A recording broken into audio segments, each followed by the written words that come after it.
Well, Blaze is setting this up, everybody. Once again, I'm TIH Vengeance with Blaze on the broadcast for NC State Red versus MarshalluECA. I don't know how they want that pronounced exactly, but usually I would think Marshall, but we'll go from there. And anyways, Blaze, first ban phase is already over. We see Olaro and Ao Kwong Maui banned away by NC State.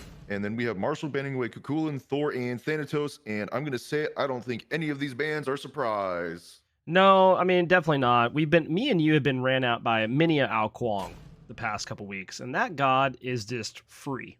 Just absolutely free damage all over the place. Oleron, huge team fight ult. Maui, huge team fight ult. Really don't want to have to deal with either of those. I look at Thanatos, you get the free execute. Thor, just problematic. And then you have Kukulane, who has been just dominating the solo lane as of late in that budget King Arthur role, which now he might be as good as King Arthur as these secondary ban phase comes through, which makes me feel as fast as they're banning, this must have been a remake of Lobby. It's very possible. I do want to say I'm kind of surprised, especially with how we've been seeing the play-ins go, that we aren't seeing more magical ADCs banned. Soul's already been picked. NC State decided they wanted the Fenrir, Yamoja, and Agni, which I'm not surprised these got through the first phase with what we've been seeing, but Oleron got banned. Freya's still up, Kronos and Solar's still up. So it's like, it's a little concerning to see what's been prioritized so far. Yeah, I mean, I'm excited about Fenrir, right? I think Fenrir is a top jungler. You get a lot of pressure there early. It's going to feel pretty good. I'm kind of surprised they go and pick this Yamoja here. I think they could have waited till second ban phase to get it. And instead, now they have the Agni. That's a great pickup here. It does a lot of damage a bit. Some people are considering him to be the best mid laner right now. I don't know if that's the case, but some people are considering him to be there. But you look at this Soul, I believe, is probably the best magical ADC. I know some people are going to argue it's Freya. I think it's Soul. I'm a little bit surprised by the Shiva pick. And then we see this Neja Kleena, and I'm thinking it's Kleena ADC now. That definitely could be. We have been seeing not done well assassins in the ADC role in the play-ins as well. Now, to be fair to the team that ran them, they did kick the Titans out of the play-ins as well. So, I think maybe they were just testing things early on. But it's still, maybe this is Kleena mid. Okay, if it's Kleena mid, I like it better, to be fair. I think that's a better lineup here. Maybe it's because I've played against some Kleena ADCs. I've tried it myself. I would prefer to see the Kleena mid here than Soul for sure. But I look at the last bans here. I guess we didn't talk about those yet. We have the Guan Yu, we have the Odin. Kind of surprised to see Guan Yu come through here in some aspects. I guess do you think he's going to be the problem for you when you have this comp? I don't know. His healing is really, really good. I'm not as surprised by the Odin. You look at that team, you're like, hey, they don't have any leaps. They're not going to be able to get out of cage without a shell. And then on the other side, we have Khepri, who has not been highly prioritized, but is extremely annoying against a good Khepri player. And then probably one of the better ability-based hunters is this Chiron getting banned out. And I don't know that Chiron is a ban I take there, but if you know they're good at it, take it away. I think it's a safe option.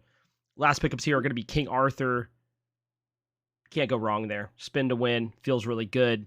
Does a lot of damage. Bluestone go Burr. I think all that's just good about King Arthur. And then Ishtar, who is probably one of the better ADCs around right now as far as traditional hunter ADCs go.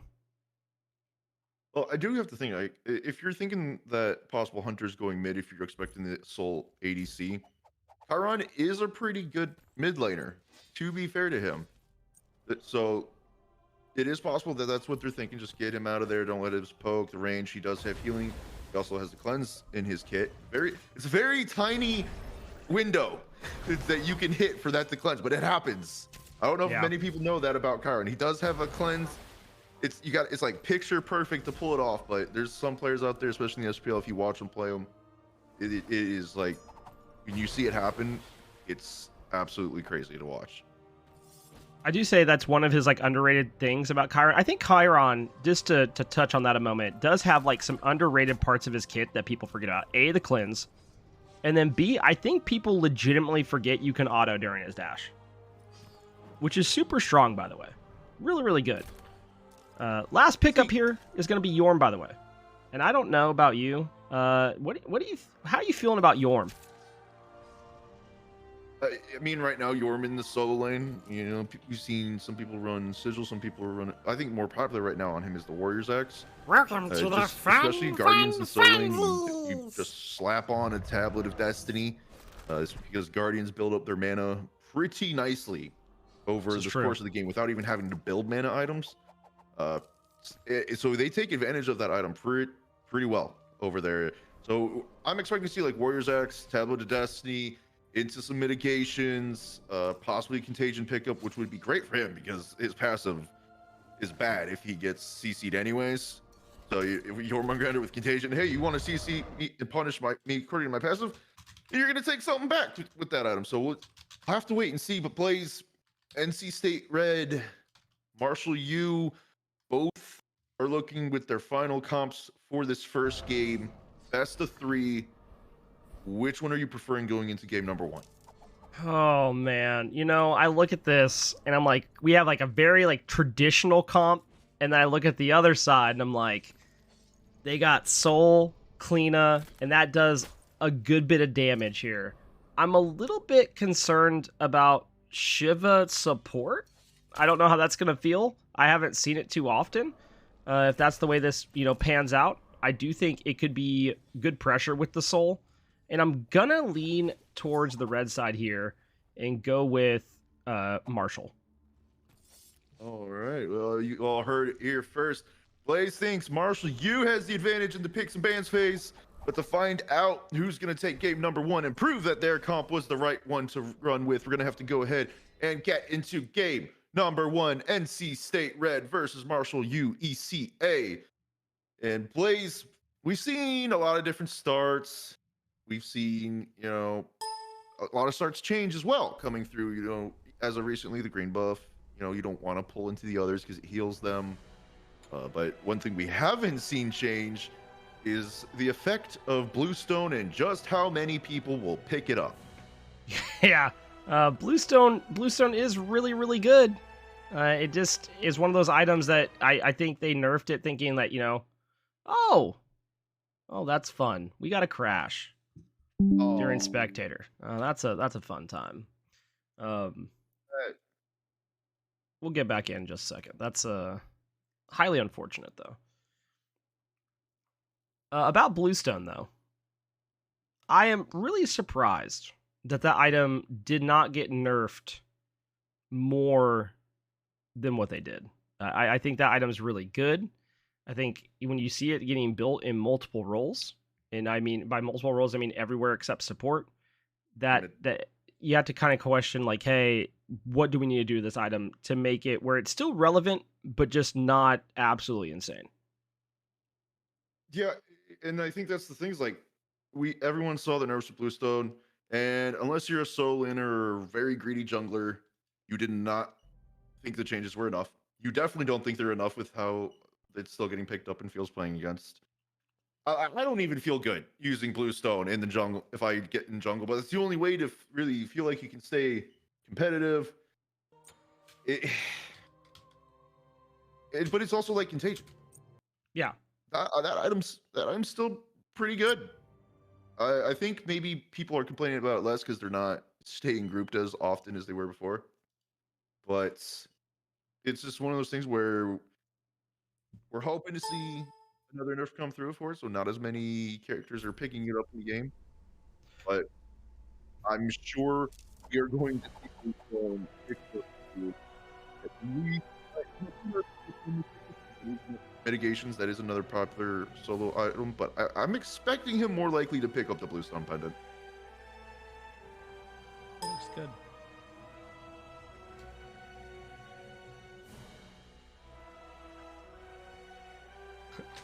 Sorry, my wife walked in to show me something she'd been making, but and I was like, that looks really good. And she goes, I'm sorry for interrupting your cast. I was like, it's all good.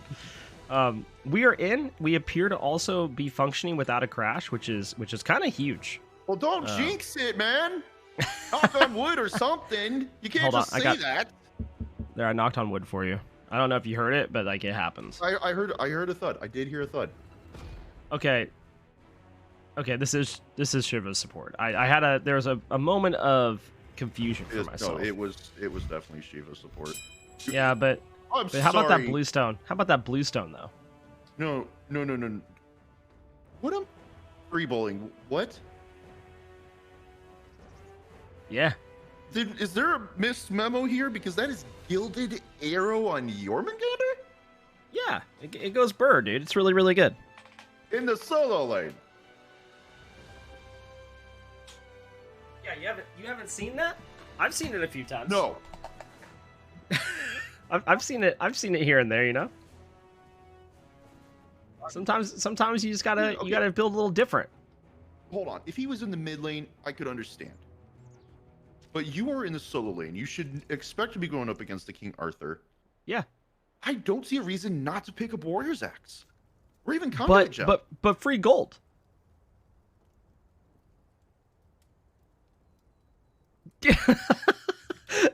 I don't know what I'm listening to at this point. So yeah, it's free. It's free gold, dude. It's a quirky start. You can't be too mad about it. I'm on a mission here, but I do like this start here. By the way, don't you even start with me.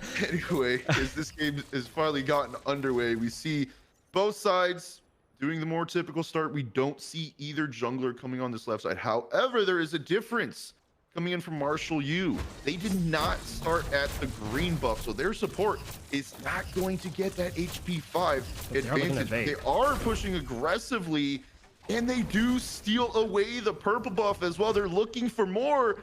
Talk about greed. It's not enough just to invade. They want the first blood in the first minute of this game. AVB trying to get as far away as possible, but it's not gonna happen. The Mage ADC scores first, followed by Hydra on the Shiva, and that's why they wanted the warrior support. I mean, just absolute pressure over there with the Shiva. Just great play. That Bluestone really did a lot of work there. You know, you can't be too mad about it. And just an unfortunate spill there for the dual lane. And you really just have to ask yourself at this point, like, hey, how are we going to ward this purple buff? Because that's going to happen again. And it's going to happen on cooldown. And hopefully a jungler doesn't show up to add on to that Fiesta over there and really just turn this into a feast in the duo lane.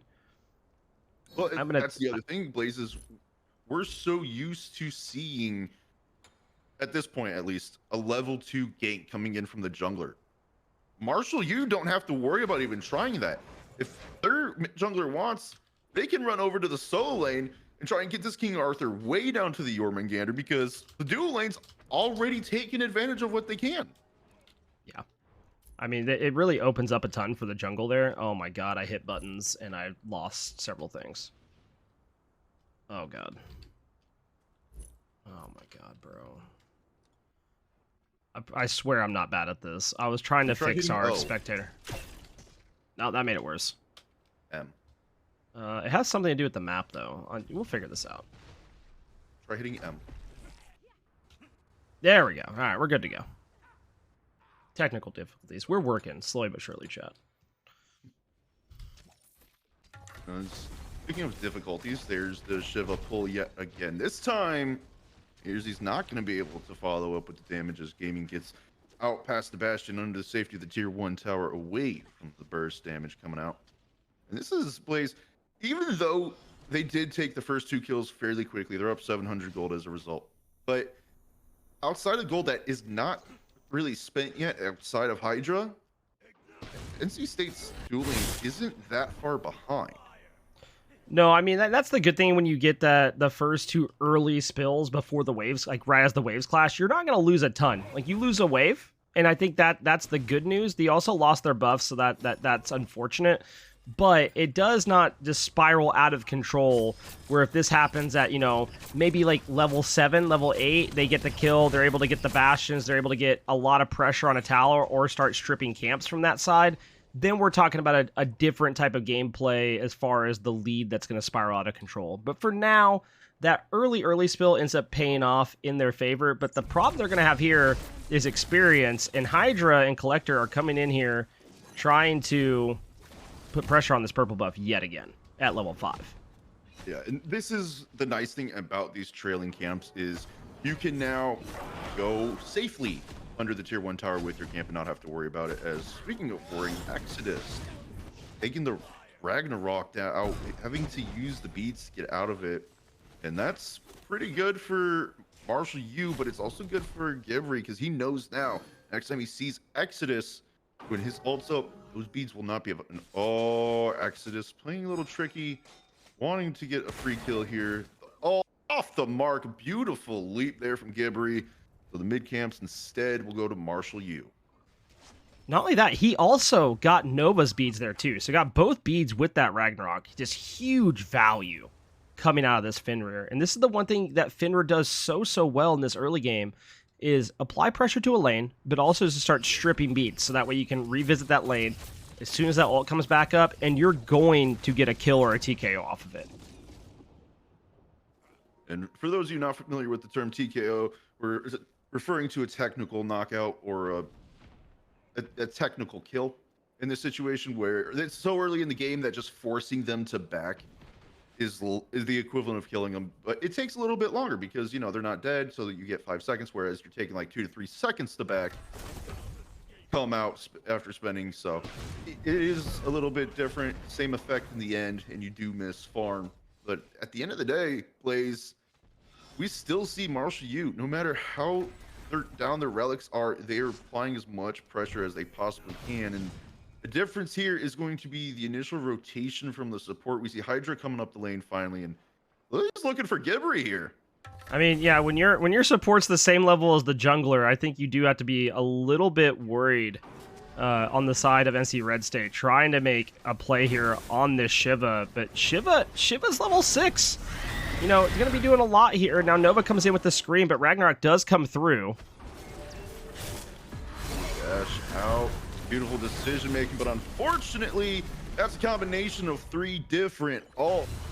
That Scorched is going to be the one who takes Nova out of the picture, and this is good for your mid laner of NC State because yeah, Soul Eater was already at 34 stacks. Now you're going to lose a little bit of stacks, and this gives Bugger a chance to catch up in level. I mean, just look across the board right now. The only one ahead on NC State, or even is Fire and Icy.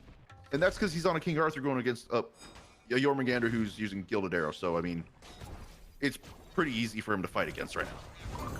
Yeah, I mean, we're going to have to see how this Jormungandr plays out. I do think the big thing you're looking for from it is disruptions in team fights. You're not really looking to necessarily win the solo lane over there. Is this the best way to farm up? You know, we'll have to see. Like I said, I've seen people do it in the past. Do I think it's the most effective start when we have other items that are, you know, better for at least the solo fight?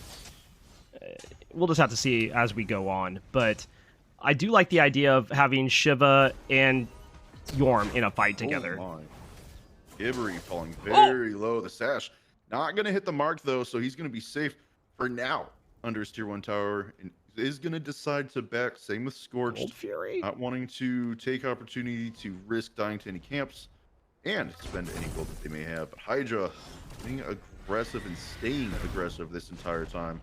Taking over to level 7. Just going back to this level conversation, we see 3 level 7s on Marshall, whereas you have a level 9 in Ursi. And just showing the difference, like, gaming can't afford to step up too far. That's a Bancroft's Talon versus your Aussie. But it's a level and a half difference at this point. Like, do you really want to step up and risk boxing right now?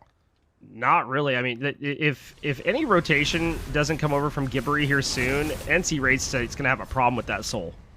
I mean, and this is what Soul does well, right? You get that little bit of a lead. You get a give an inch, they get a mile type of deal, and that is huge here over in the duo side. And it's not keeping gaming from trying to fight. They want, you know, gaming's really going for this 1v1 despite being down a level and a half. One thing I am surprised about is just seeing how long Gibri's been in the mid lane, helping clear. Like, I know we would see this in previous seasons, but season 10 especially doesn't seem like the season to have your jungler sit in the mid lane and take farm with you constantly. It seems like even though there's some camps down, you have sides. He is looking to make a rotation finally, as he's gonna use the brutalize on RC, who gets to separate off. But Gaming's gonna try and follow up. Unfortunately, that disapparate lasts a little too long for Gaming to have an opportunity to try and finish off the kill with the ult. As we see two more joining the fight later on, and that's going to be one going up into the sky. Exodus taking him up. Gibbery comes crashing down. But a beautiful river coming out from Scorch, going to protect the life of the jungler. ADB, though, goes aggressive onto RC. Exodus nearly taking a spill as well, but it doesn't matter. The fight, they want to continue. Gaming's recognized it's not worth it. Scorched would have taken the spill to help the ADC, but a beautiful rotation from Bugger going to save everyone's life this time around. Everyone's going to be able to back, spend their gold, come back. The issue here is MarshalluECA, they don't have to have as many people back. No, I mean, they're relatively healthy, you know, above 50% health, except for Hydra. Not only that, I mean, I really like the idea there by NC Red State. But as soon as you drop that kill, I think you just got to immediately just dip out. And unfortunately, they were able to get caught there with the rotation. Your support's coming over, bringing the enemy support and jungler with them. And it's one of those unfortunate situations where, like, your support's really trying to come over and help, but they bring the team with them. And holy, is it going to be a rough time.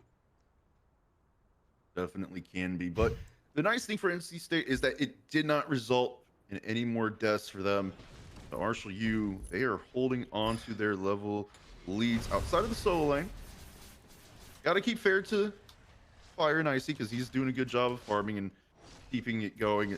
Like I said before, I'm actually surprised with how the early games went for the dual lane, that we haven't seen Exodus rotate over to try and take out this King Arthur, because now he's got Genji's guard on. He's looking into his Glad Shield finally, and if that gets online, Exodus may have missed his window to get a successful gank, to get his solo laner a little bit better help. So for now, we're gonna have to wait and see how that plays out exactly. In the meantime, mid pressure being applied against Marshall, because Nova needed to take it back, and he's coming back out with the Yotum already. You see the pings coming through. They are going to look for a gank on this King Arthur finally, it looks like. Are they going to get it? No, they actually just end up pulling off of it over on the right side. But again, this Soul has really just went almost uncontested here besides that one gank. And do you think this is going to be a problem for them later on if they don't get a gank on Soul early? Do you think this is something that they're going to be able to come back from? Gaming has been playing this relatively aggressive and trying to keep the Soul in lane, which is good. But is it going to be good enough when it comes to team fights? Soul is going to feel oppressive, but if Gaming can go without dying again while effectively farming against Ursi, it's not going to be as bad. The problem's going to be letting an ADC, mage ADC, at this current state of the game, free farm for so long without punishment, and that's where your big issues will come in, as we see Ragnarok in mid lane trying to cause those issues and just not being successful, as Hydra gets a good chunk out of Gibbery with the help of Nova. Exodus comes in, the ultimate will connect, but not with the jungler. It will be the mid laner who does fall to Hydra, stepping into that tier 1 tower, not letting Exodus take any unnecessary damage there. They're gonna try and walk away, but look who's rotated first. It's gonna be Gaming, trying to find any way to return a kill. Unfortunately for them, Hydra's already deep under the tower, and even worse for Gaming now, Ursi can free push waves towards the tower and take just control of the lane. Hopefully Gaming's not going to take the aggressive way back in. Oh no, this could be problematic. Yeah, I should have said it. Irsi doesn't punish it? What? Oh no, you gotta punish that. I don't think Ursi saw, because I believe that is Gaming's ward near the purple buff. Yeah. And I think Ursi stepped right back around that rock before they would have seen Gaming come around. A little bit more patience, and I think we would have seen a very aggressive ADC fight suddenly. But here's the other thing.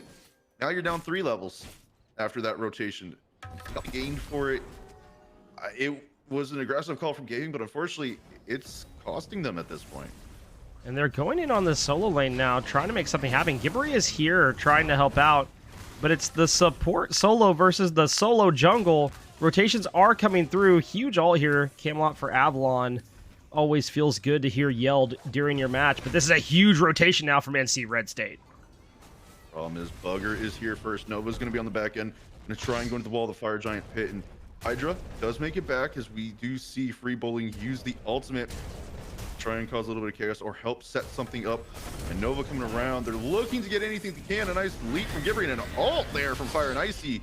Gonna delay, but he's gonna take too much damage to be able to stay up, and they will take one of the bastions down. Nova trying to get the second. And with these minions pouring into the tower, someone needs to clear them. Because with this many members here, they could try to push for the tier 1, but they won't with the teleport. Fire and Icy coming in. Instead, this is going to allow Bugger, who went back to mid, push this wave and mid up. Yeah, Marshall played that really, really well, knowing that, you know, they're a little bit outnumbered there for a minute, but now Exodus is going to probably take a fall here. No one around to save them. Oh, almost gets a kill out of it, too. It would have been an interesting 1v1 there, or 1-for-1, I guess I should say. But now, NC State Red does get a nice play off that nice little pick, and they're going to probably see if they can turn it into some more in the mid lane. And I think at some point, one of these teams has to pull Gold Fury or Pyro. We're 14 minutes in, and despite picks happening, we haven't seen anybody even posture for either of the objectives here, which is a little surprising, considering where we're at. But the one thing I think that's really, really important to kind of point out here for Hydra is Hydra almost has Prophetic Cloak stacked at 15 minutes into the game, which is really, really wild for your support.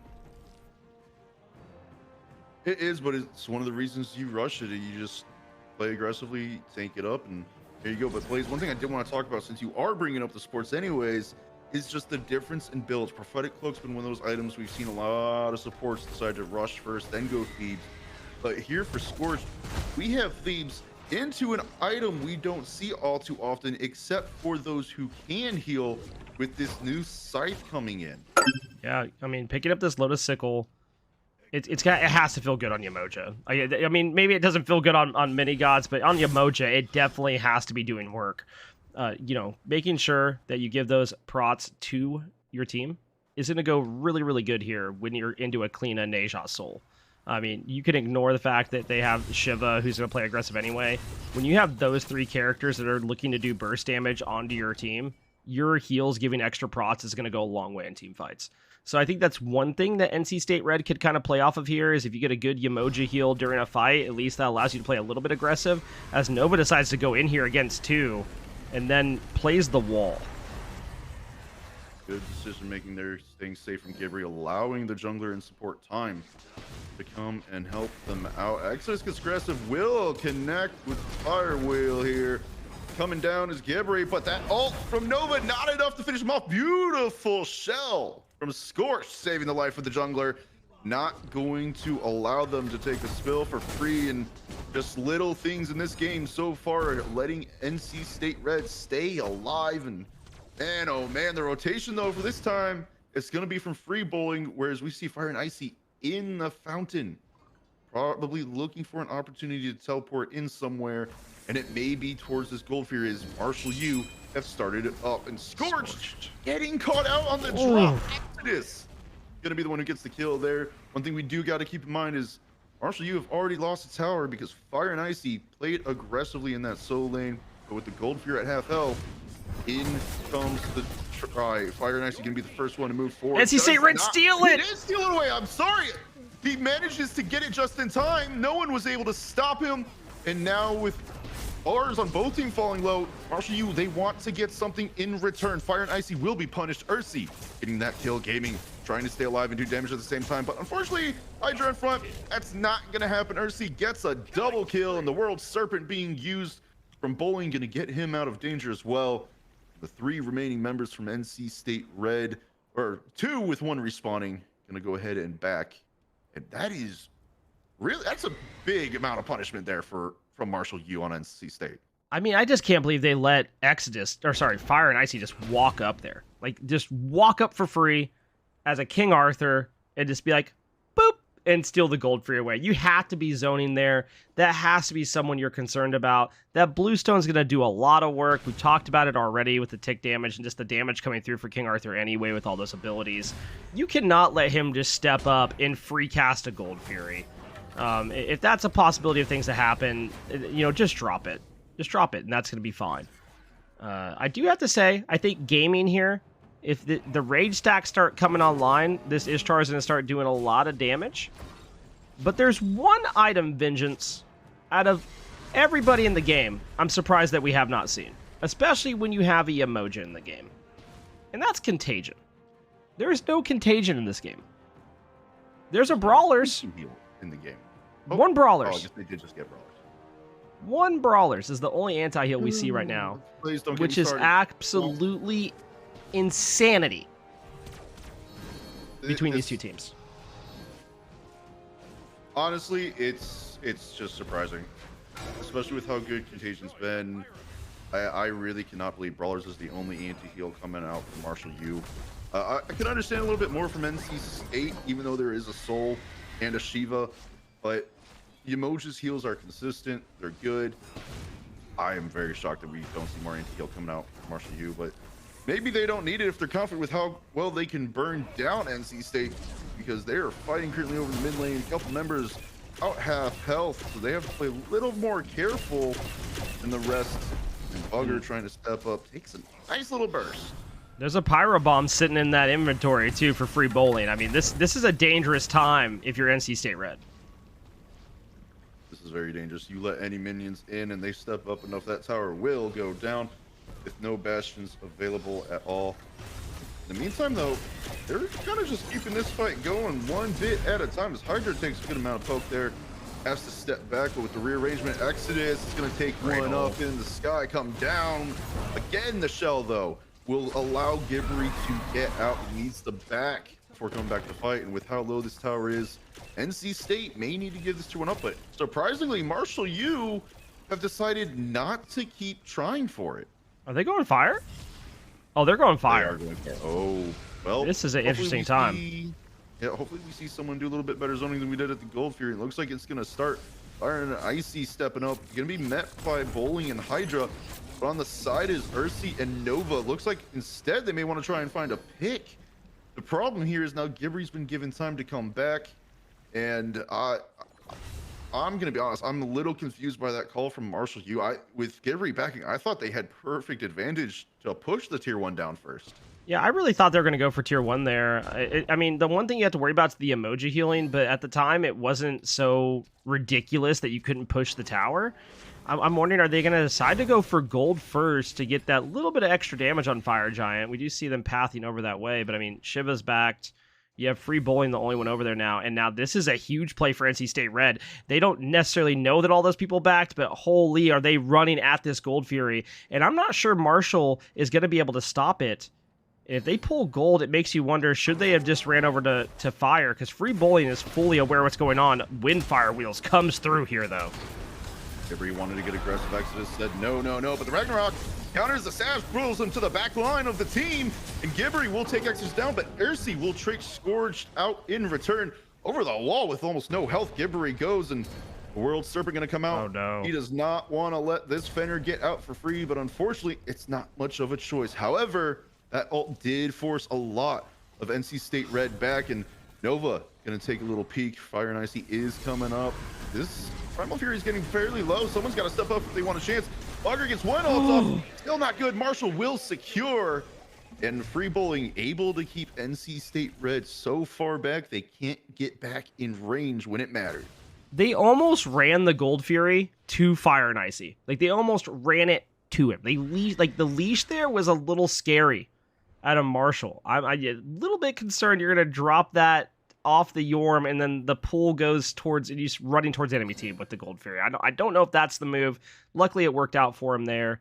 Then they still have this Runic Bomb, which should go big here on if they get a good fight at Fire or on one of these towers. I'm just wondering, at what point are they going to decide to do either one? We thought they're going to push that tier 1. They decided not to. But I'm looking at these teams, I'm thinking, you know, the advantage right now is about, what, 2,400 in favor of Marshall, which isn't huge at 22 minutes into the game. There is a level advantage, though, that's pretty drastic in favor of Marshall, which this level 20 Soul and level 18 Kleena really kind of being over their opponents here. But this isn't stopping NC State Red from wanting to play into it. No, it does not, because the fights, the way they've gone, NC State Red actually has a lot of confidence going into this. They've already stolen one Fury away. They stopped a Fire Giant pull. And they've been able to contest every fight. There's been a situation where Marshall used multiple ults, get absolutely nothing out of it. So NC State, they've got no reason to think that this isn't close, that they're out of it. The towers are even. Sure, the kills aren't even, but what's really come of it for Marshall U? Not really anything. You've got almost a 3,000 goal lead at this point. That's honestly getting 2 objectives. That's not a very good sign at the kills being in your favor. Yeah, it's a little strange here, and this is a nice pyro pull here. Oh my god, he got it again, dude! He stole it away! Fire and Icy being allowed to do too much, too close to any objective. So now the objectives are even 2-2. And, well, Marshall U, they need to figure something. The back was stopped by the Harpy! Free bowling, you need to leave. Gaming recognized what was going on and was going to come up and try and possibly keep him nearby. If that had happened, I think NC State collapsed and get a free kill on the solo laner. But speaking of free kills, Fire and Icy going to try and not be one, as he is surrounded by 3. And instead, Exodus isn't going to go aggressive on the King Arthur. They're going to step into the tower line and make sure that RC can take down that tier 1 tower on the right-hand side. Runic Bomb still being held onto at this point. Actually, I think that's a... No, that isn't the new one, because NC State stole it. Yeah, it's literally the same one they've had for the past, like, 5 minutes. It's very strange here. Strange times. And still, I do have to highlight, the only anti-heal item in the game currently is this Brawler's Beat Stick. And I think hopefully there's a Pesty coming online for free bowling. But I have a feeling maybe it's not. I really hope it is. Because this emoji is only going to get better. Oh, Divine! Finally picked up by Bugger.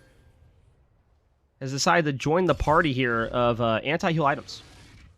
Bugger probably was like, hey, that's a Shiva and a Soul. Let's do something about it. The nice thing about Divine is it's got that chain damage passive onto it, which does spread the anti-heal as well. So that is something nice coming in for them, and it's something that Marshall, you will need to be careful about if they get too low, as we see Fire Giant being pulled, but not really committed to at this point.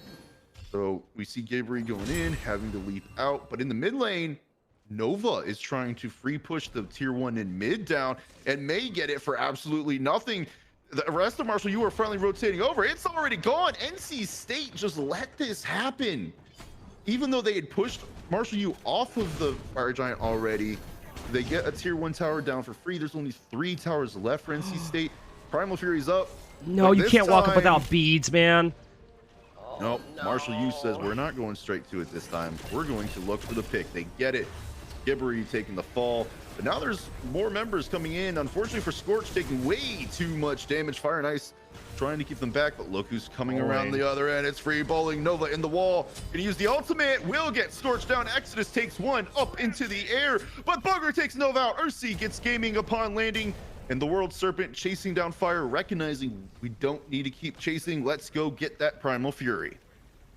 What a great little turnaround there. I mean, Gibbery went aggressive in mid, lost the beats, then tries to walk up near this Gold Fury. He's going, okay, I'm going to try to get vision, probably. Maybe I can get a steal. No, they were waiting for you this time. And unfortunately, the trying to go play fetch with the Gold Fury didn't work out in their favor and sent them back to the gray screen. But I have to highlight Nova here. Just a great heads up play in mid. Says, hey, maybe I can get this wave going, push this tower a little bit while you guys fake pull Fire. It ends up getting that tower down finally. But the one thing to keep track of is free bowling 0-0-6 on this Yorm. Still has Runic Bomb for the past 10 minutes. I mean, this is insanity. I am happy to see a Pesty, though. Pesty is going to make me happy. I am starting to wonder if they're doing the idea of save our Runic Bombs for scenic features or for guaranteeing a tier 2 fall in a weird situation. Because we do see sometimes where teams will try to get 2 Runic Bombs on one person before deciding to use them on anything. This way you just have one just in case, one for secure. And that may be what Marshall U is trying to do. So if that is the case, I'm curious to see what exactly they're wanting it for, as they are going to start pulling the Pyromancer. Bugger is stepping up, getting a little bit of damage out there, but that's 2 bombs down. Fire and Icy though walks in. Oh my Does god. it steal it away this time. MarshalluECA going to get to secure it, and it's going to be Hydra who picks this one up. Fire Giant being looked at yet again by MarshalluECA, but Exodus has to leave. And Nova on the left-hand side, though, has spotted Gibbery. Is a little bit of poke, but lets them walk away. Oh, this is what they're doing. They're letting Nova split push while the rest of MarshalluECA decide to fight. I wonder if NC State's going to recognize this. I mean, they have to know Nova's over there based off of being on the waves. Do they know these do the split push? I'm not 100% sure. Gibbery already went over there once, but I think you have to respond. I don't think you can take the 5v4, even though it's in your favor, with both these runic bombs up. Yeah, they're going to pull fire, but, you know, these runic bombs are going to do a lot of work here if you're not careful. So this is one thing to watch out for. Nova pathing very smartly back over to left lane. Let that wave push up and then goes, okay, now I'm going to show up again. Someone's going to have to back, or they're going to lose the tier 2 and maybe more. Well, it looks like Bugger was starting to rotate. May have been called back. We're fighting, but MarshalluECA, they're just teasing the fight at this point to NC State. They said, no, we're falling back. You guys aren't really doing anything here. Let our Kalina keep free pushing. And just looking at this still. Now, oh, finally some damage from Bugger is going to land onto Ursi. Gets a good chunk out. But it too little too late, guys. Fire and Icy is going to teleport. Hydra's not going to stop him, but the tower's already gone. It doesn't matter. And now, on the right-hand side, you're without your King Arthur. Yeah, this is a chance for Marshall not only to push fire, but also push a fight if they want to. It doesn't look like they're choosing to do that, which is a little bit strange. And Nova's fighting into Fire and Icy pretty good so far. The problem is Nova could go into this wall and just kind of just walk away. NC State Red is rotating, but I don't know what exactly they're rotating for. I think they need to be worried about this Fire Giant. Yeah, Nova was definitely needing to get out of there. Using that wall as quickly as possible, because if NC State Red did decide to rotate over, Nova most likely takes a spill. But MarshalluECA again teasing this Fire Giant, but there's just 4 members sitting in front of them. They know they can't just commit to this. I don't think they're really being successful at baiting anyone in. They're doing a good job of just staying behind the walls, keeping themselves at distance. Fire Giant's now at half health, and well, now MarshalluECA decide they want to drop it. This is getting to the point where MarshalluECA are playing with this too much. Yeah, I think you have to either decide to commit or just group and push. It's one or the other. I think right now you're playing with fire, like figuratively and literally, because you have this level advantage, you have this gold advantage. You need to push it. And like, if you can get Fire Giant or just bait them into a bad fight at fire, even when it gets low, like you might lose Fire Giant, but you might get a DS side on the back end of it if you play it well. Yeah, 8K gold lead. And Nova being spotted out in mid yet again, trying to push down a tier 2, but it's going to use the wall this time, knowing where the fight is, wanting to get something done, but gotta be careful where you exit, because that's a lot of members of NC State Red right in front of you, and Gibbery is looking to see if they can find Nova coming out. Unfortunately, gonna guess wrong as Nova comes out closer towards MarshalluECA, and now out for free. Just that golden hand. Oh my goodness. Yeah, almost 3,200 on the Kalina alone. Back and spend it. Get your worth out of it. In the meantime, Bugger getting worth out of the alt. Dark Exodus gonna fall.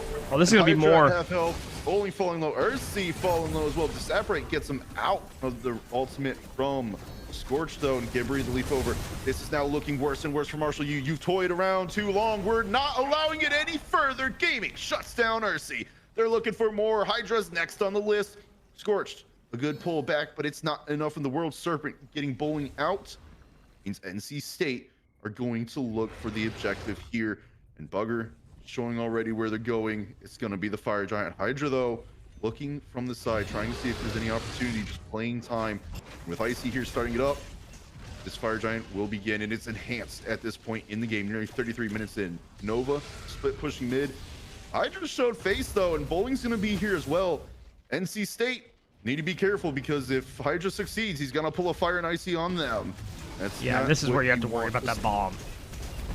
Oh, and One down. From Bugger. NC State, a good pull away from Gebri. Not going to allow the steal. Free bowling gets aggressed on. Gebri trying to finish off Hydra. He's low. Looks like he will go down here any moment, but no way. In the meantime, though, look at mid lane.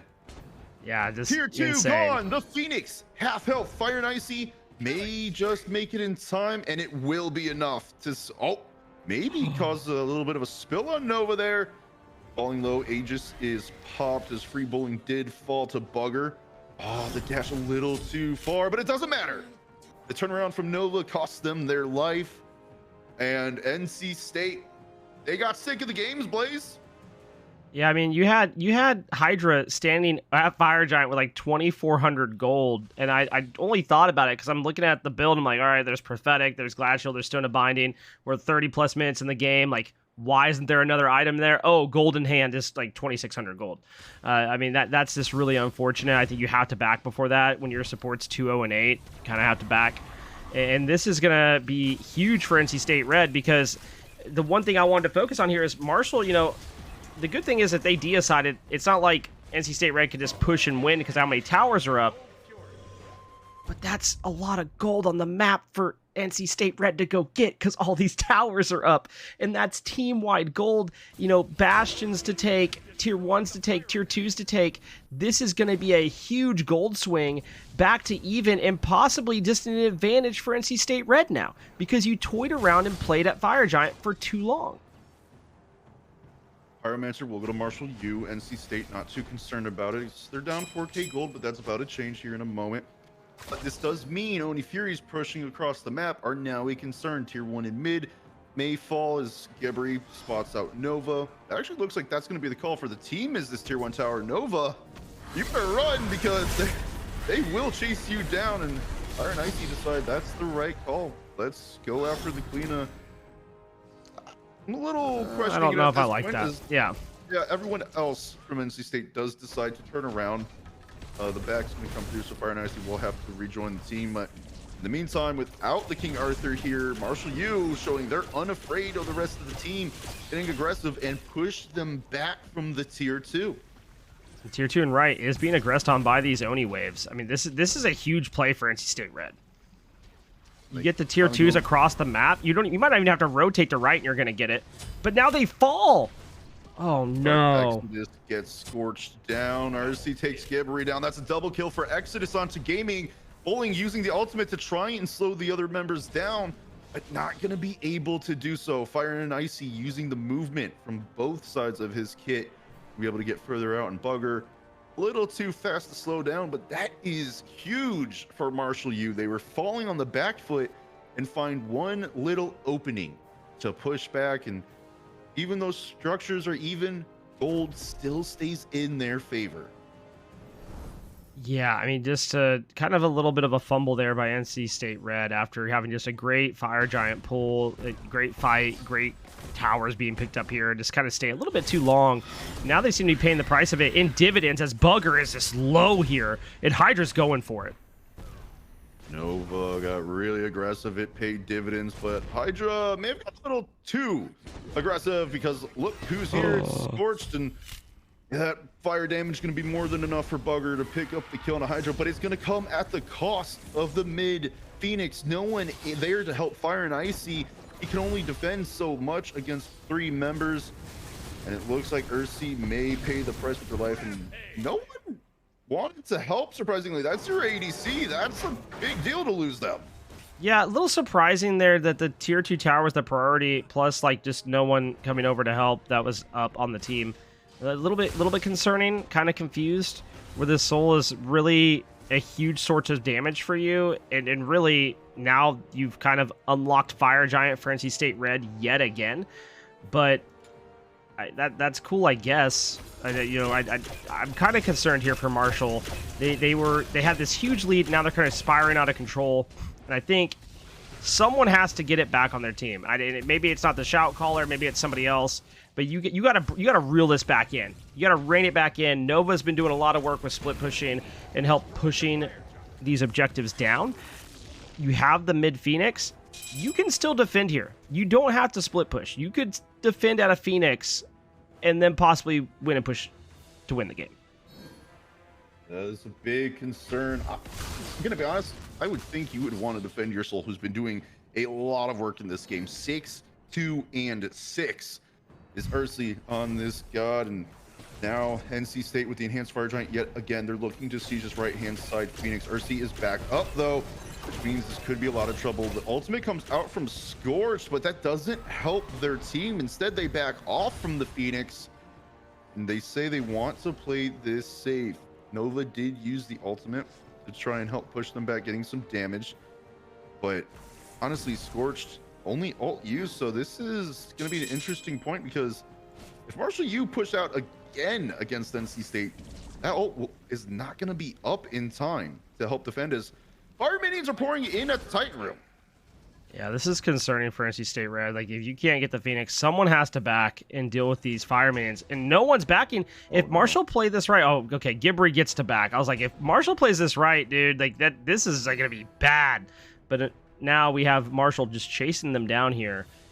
The one thing I do want to highlight as this chase is happening is Diamond Arrow picked up here for free bowling. Interesting item to pick up indeed, but it looks like NC State recognized the split. They want to try and take advantage of Hydra, forced really low. The healing not going to be a lot from him right now, as there is anti-heal on him, and bowling falling low as well. They are chunking, but Exodus says, no, I'm getting gaming up in the sky. You're not getting crits on for free. Takes him out of the picture. Bugger will return Hydra and Ursi in return. The double kill is better from the mid lane of NC State, and bowling has to use the World Serpent to get out. Nova using the ult to try, but Gibri's right there. Says, no, no, no, you're not going anywhere for free. Wants to box it out. The Ragnarok will finish them off. That's a 3-for-1 trade overall. And Exodus and bowling out as far as they can, but Exodus is the one in trouble. If Icy can catch him, it may be over, but not enough. Looks like he's going to make it out in time. Yeah, even with the Riptide's not able to catch up there. You look over at Gaming, who the stat line might say 1-5-5, but I promise you that Ishtar was swinging in that last fight, and it was really good that Exodus took him up in the air, because it was about to be a bad time. And Exodus doing work with these Windfire wheels. Oh, and no, falls down to an Agni Bomb at the Phoenix. This should be a Phoenix for Marshall, or sorry, for NC State Red. Unfortunately, the ult's not good enough to keep him alive. Bowling's trying to defend this Phoenix, but falling too low, has to back off. Right-hand Phoenix will finally go down. We do see Hydra and Ursi come back up. They're going to decide time to get out, regroup.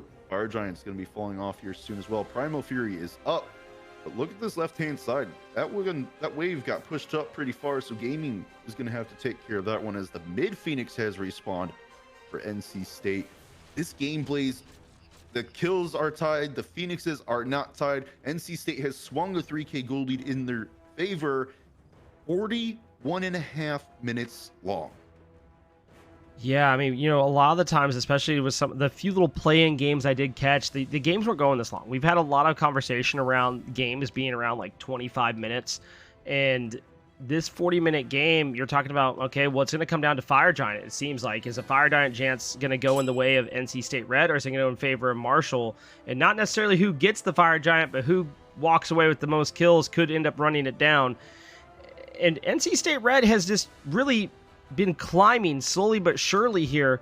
They went from behind, but if you look at the graphs, things went in their favor there, and now they're on the up and up. So this is a good time for them. This means fights have been going their way, and that's what we see. You have to feel confident if you're NC State Red about everything that's been happening, and especially when you're shredding the Fire Giant this fast.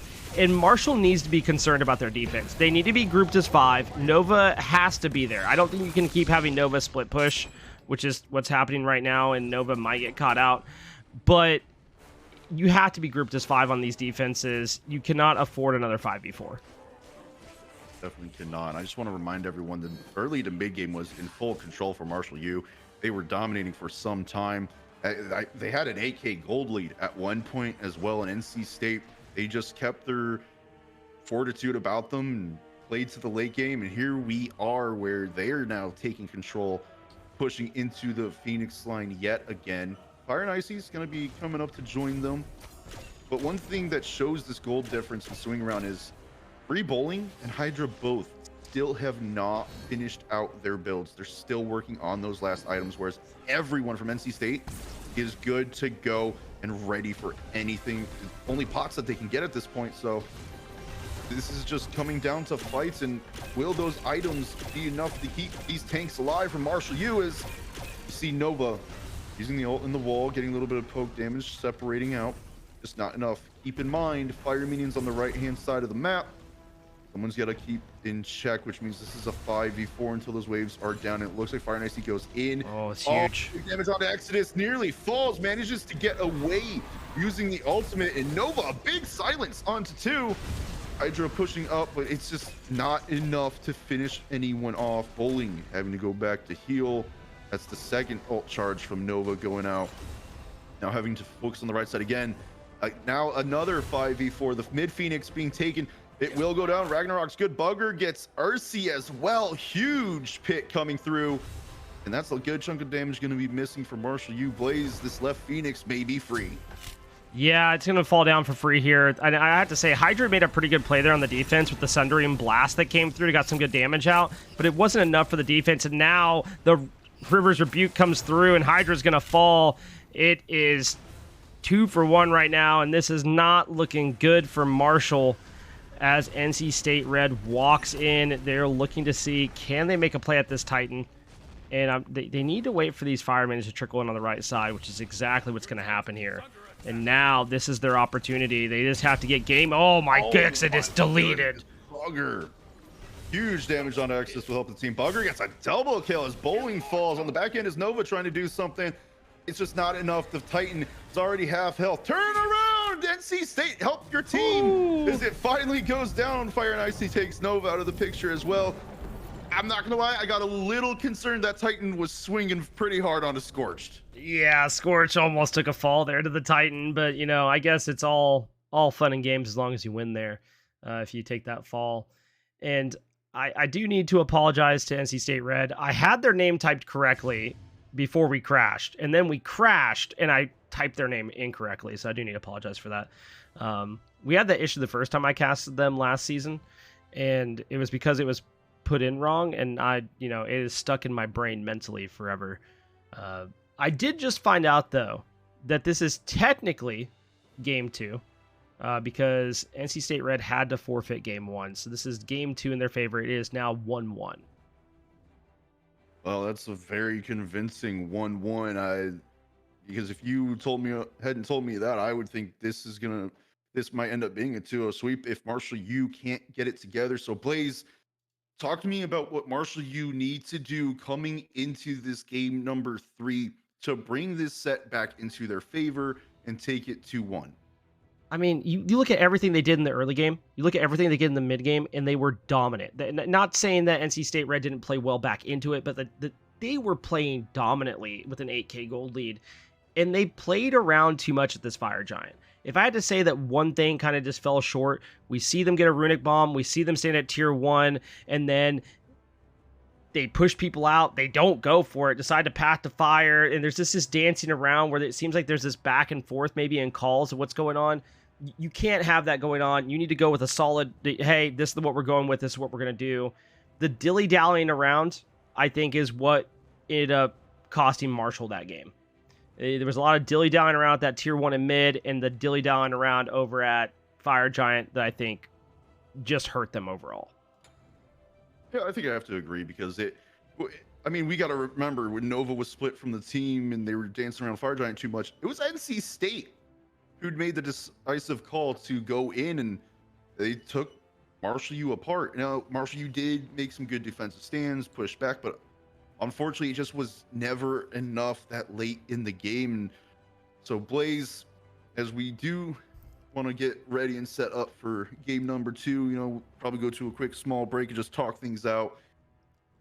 Are you expecting anything from NC State to get banned? Oh man, dude, it has to be this Agni, right? 62,500 player damage. Yeah, I think you can't let that through again. But I mean, if J Bugger doesn't get Agni, what's he go next? Tiamat or Morgan Le Fay? I mean, you have to really think about which of the evils you want to deal with there. I think that's probably their point of contention. I think Gibbery played really well. I mean, obviously the stat line doesn't show a lot of assists and stuff there, but I think the pressure in mid, even though we talked about like maybe it was a little bit overbearing, didn't need to happen. I think this Fenrir did do a lot of good work getting beats and helping out team fights, even though they didn't amount to assists for Gibbery. Other than that, I'm not so sure they're going to ban the Emoja. I think Fire and Icy had some really good steals. We could make an argument for maybe King Arthur going away, but I really think it's going to be this Agni that gets taken away from NC State Red here. All right, well, with that, we're going to go ahead, take a break, get game number 2 set up. And when we come back, we're going to go ahead with picks and bans for game number 2 of NC State Red versus Marshall U.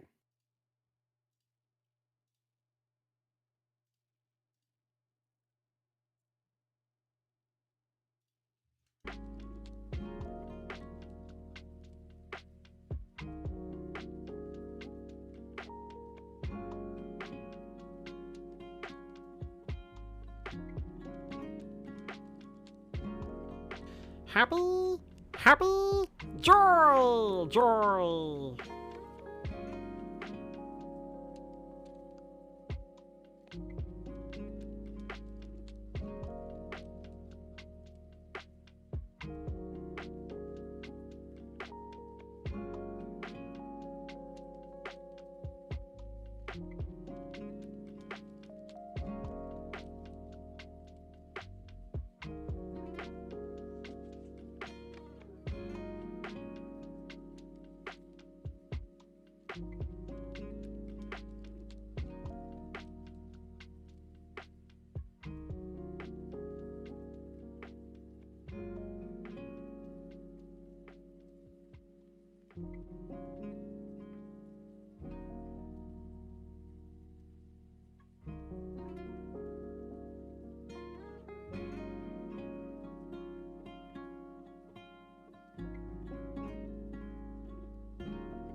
Happy, happy, joy, joy.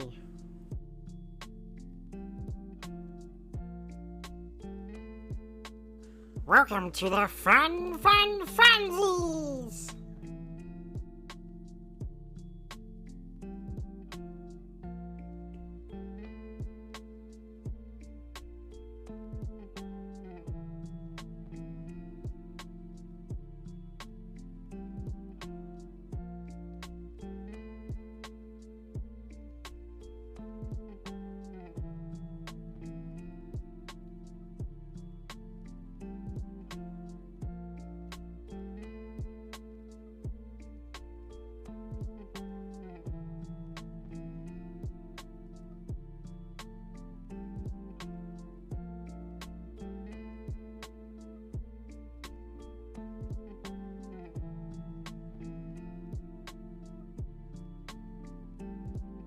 Welcome to the fun frenzies.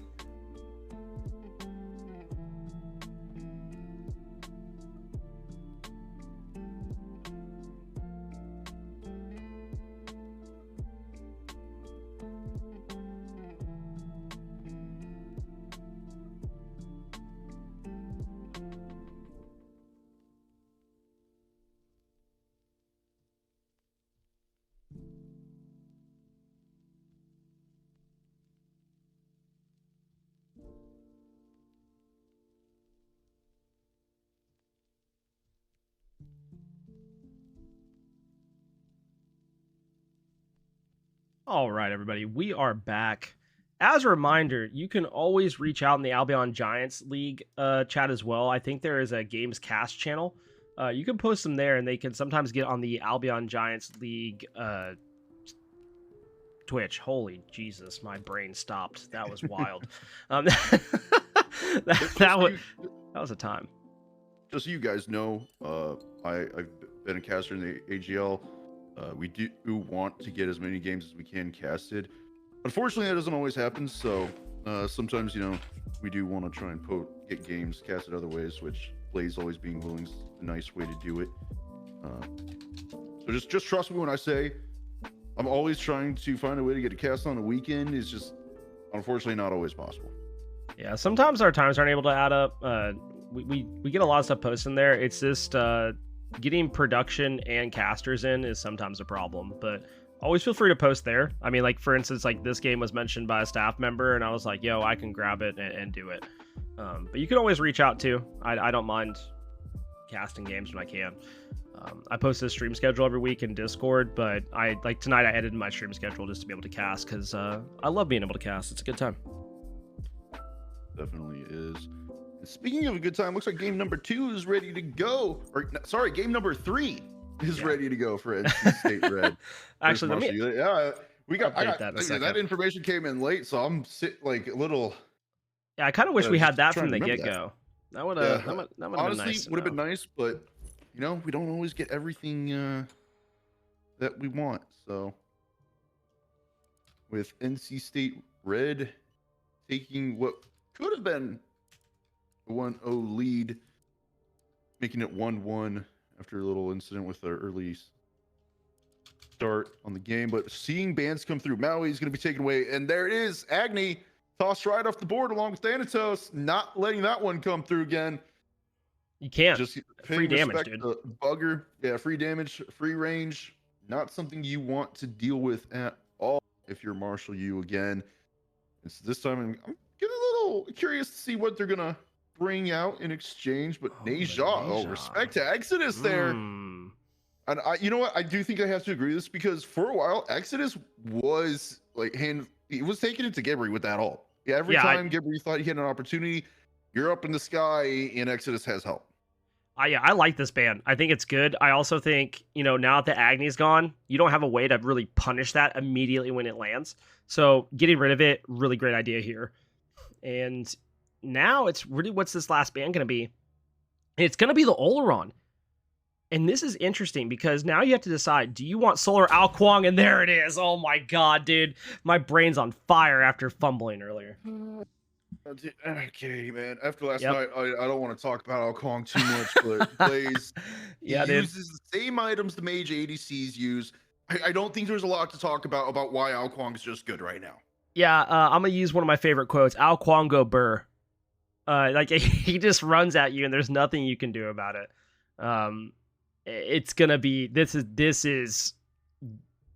might be devastating, dude. This is a pick that could really just run the game. We've seen it. I've seen it when I've been playing in relegations.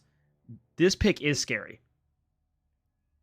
I don't know. Maybe you let the Oleron through, man. All I'm saying is if you ban Ao, then you get Solar Oleron.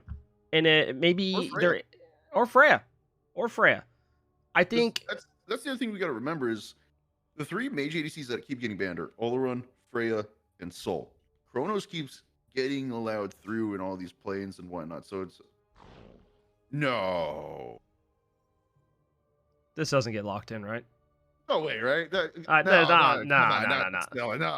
Yamoja, not surprising. Scorch did a good job, especially in the late game with the Yamoja using the ult. No way. It is Scylla in the... hold on.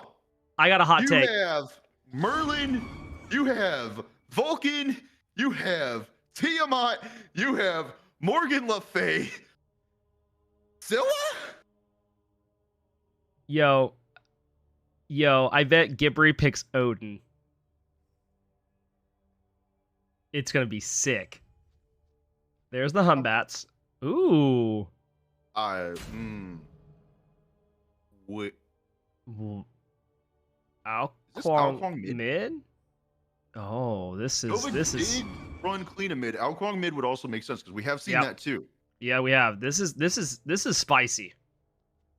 I like this. I like the fact you're gonna get the beads burn, and you have this Ao Kuang that's just gonna run in and execute. Humbats has that a good amount of AoE to deal with the fact of getting targets low, and they're gonna get a soul with this. This is a scary amount of damage right now. And surely NC State runs Kronos or Freya here, right? Surely we see. No, they pick Odin, dude. Well, they've got a second pick phase. Yeah, but Second phase to this. Odin's gonna get banned in the second pick phase. Maybe. If I'm right It's about this, possible. I'm gonna be upset with myself. By the way, that's how this is gonna go. I think you have to take Freya here. I think that has to be an option, right? You can avoid Ao Kuang, you can avoid Hunbats, you can avoid Soul. You can also just pump out damage. It's a Well- good pick, and they're gonna choose Oh. to go with the Fenrir. I don't dislike that. I think that's a good pick here. No, I was gonna say I think this is still a good decision because a Fenrir would likely get banned away in the second phase. Yep. So now the thing is, Marshall can ban away the last two mage ADCs. I don't So think they're going you- to. I don't see why they wouldn't here though. No, they're not going to. Because they saw Ishtar last game. They even though Freya was open, and they're gonna ban the Ishtar instead. And Ishtar was pumping out damage. Gaming was absolutely doing also damage at the really end. late. That was also Yeah. really late. Like, gaming was essentially let back into the game. Oh, 100%. Yeah, no mage Because- ADC bans here. Ursi on the Soul was hard shoving up against gaming. Coolin's going to get banned. So yeah, no, if they want Freya or Kronos, that's wide open, and I wouldn't blame them for picking either of those here. I don't think you wanna- lock it here. I don't think you lock it here. I think you wait till last pick and find out which one you like better into their comp. I was going to say the other thing I do think is because this is another ban I've seen from the hunter side is Rom has actually been getting banned as a hunter over other hunters. Yes. Or fighting into mage ADCs, and that I think the reason why is because his astral arrow just goes through everything, gives him good ways of fighting around mage ADCs without having to take damage. They're gonna lock the Shiva support here again. I Oh like no. it. Wait. Hold on. Okay, so it's Ao Kuang solo, Humbats jungle, Soul ADC, Hera mid, Shiva support. All right, we're good. We're good. That means this is gonna be a tanky Ao Kuang that still does 1 billion damage. So that's a fun time. And there's the Rama. There it is. Guan Yu picked up here. I do like the Guan Yu into this comp. It's going to hopefully be able to set up some absolute massive damage for the Scylla. You have the walls, the Emoja. You have, a good amount of damage here. I like their setup. They have good CC, and this is good for their team fight here. But I'm looking, and I didn't talk about these bans. We see Khepri banned again, which this leads me to believe that Hydra is cracked at Khepri. Or it's just something they just absolutely hate dealing with. I'm not too surprised to see Athena banned. Athena can be really annoying and do a lot with rotations, and with how Hydra played game 1, I do not want to see Hydra playing Athena and just running around, ulting the map, and going ham. So to be fair to the Khepri ban, it is in the second phase after Ao Kuang was first picked. Yep. Thanatos is already banned. So then you would have to pick Achilles when you've already got Emoja selected, and if they wanted Guan Yu, well, you can't pick Achilles, you've already got your Fenrir. So you're out of options at that point. So I do think the Khepri ban for that reason is good. Because let's be honest, do you really want to see an Ao Kuang get rezzed by a Khepri? No, not at all. So I do like that ban to get it out of there. I'll say it. I'm a little surprised Shiva didn't get banned considering how big of a problem he was early. But I'm guessing that means NC State has a very good way of dealing with it at the start. Not only that, I don't know if you caught the relics last time for Hydra, but Hydra had Bracer and Sunder, which was an interesting time because at that last defense, that Sunder, oh my goodness, it walked away from me. The Sundering Blast or whatever it's called, the AoE Sunder, did a lot of work and allowed a lot of damage to be put out. It just there was no one to follow up on Hydra's damage on that defense. Because I think if you had one of your carries up there able to help with that defense, they're going to absolutely shred with Sundering Blast on them. So that's going to be an interesting time. But this is game number 3 of this set. Who do you think takes it? Which comp do you like more, Vengeance? Whoa. I'm not the analyst here. Why are you asking me? Because I just felt like switching it up. I feel like throwing a curveball at you. Well, I'm going to be honest. For how these comps are set up, yes, Alquan's good, Soul's good. My concern here is picking the Hun Bats with other options up in the jungle. I can understand for wanting to separate, especially for the defensive side, based off how the last game went. I can get it. I don't feel like it's the right pick. Maybe actually just proves me wrong, you know? But I feel like, especially considering Bugger went Scylla, something more controlling in their favor, like maybe a Daji, even Ratatosk for chasing. And let's not forget, Mercury's up. Mercury's one up. of the top band assassins we've been seeing lately. I just feel like there were better options on the table than Hunbots. I agree. I mean, I've seen a little bit of Humbats. I'm not too impressed. Obviously, if you go on the Beads Burn, he's pretty good. I think a lot of this draft is going to hinge on what pressure Exodus can get in the follow-up from his team. I'm still liking what NC State Red has here with this standard comp. Bugger on the Scylla might be under a lot of pressure this game, but if they can set up Bugger, this could be a scary time. Absolutely, and let's find out by going into game number 3. Who will come away the victor? NC State Red, or will it be MarshalluECA? And we're going to find out going into this game. And one of the big points here is, remember, game number 2, neither team had anti-heal very quickly. Yeah. It was a 3rd item, Brawler's Beat Stick, a 4th item, Divine's Ruin, and then a 5th item, Pestilence. And it just felt so late for both teams. With a Guan Yu in the game, I am fully expecting somebody from MarshalluECA to get a 2nd item anti-heal.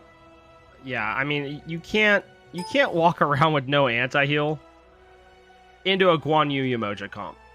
If that happens, something is wrong.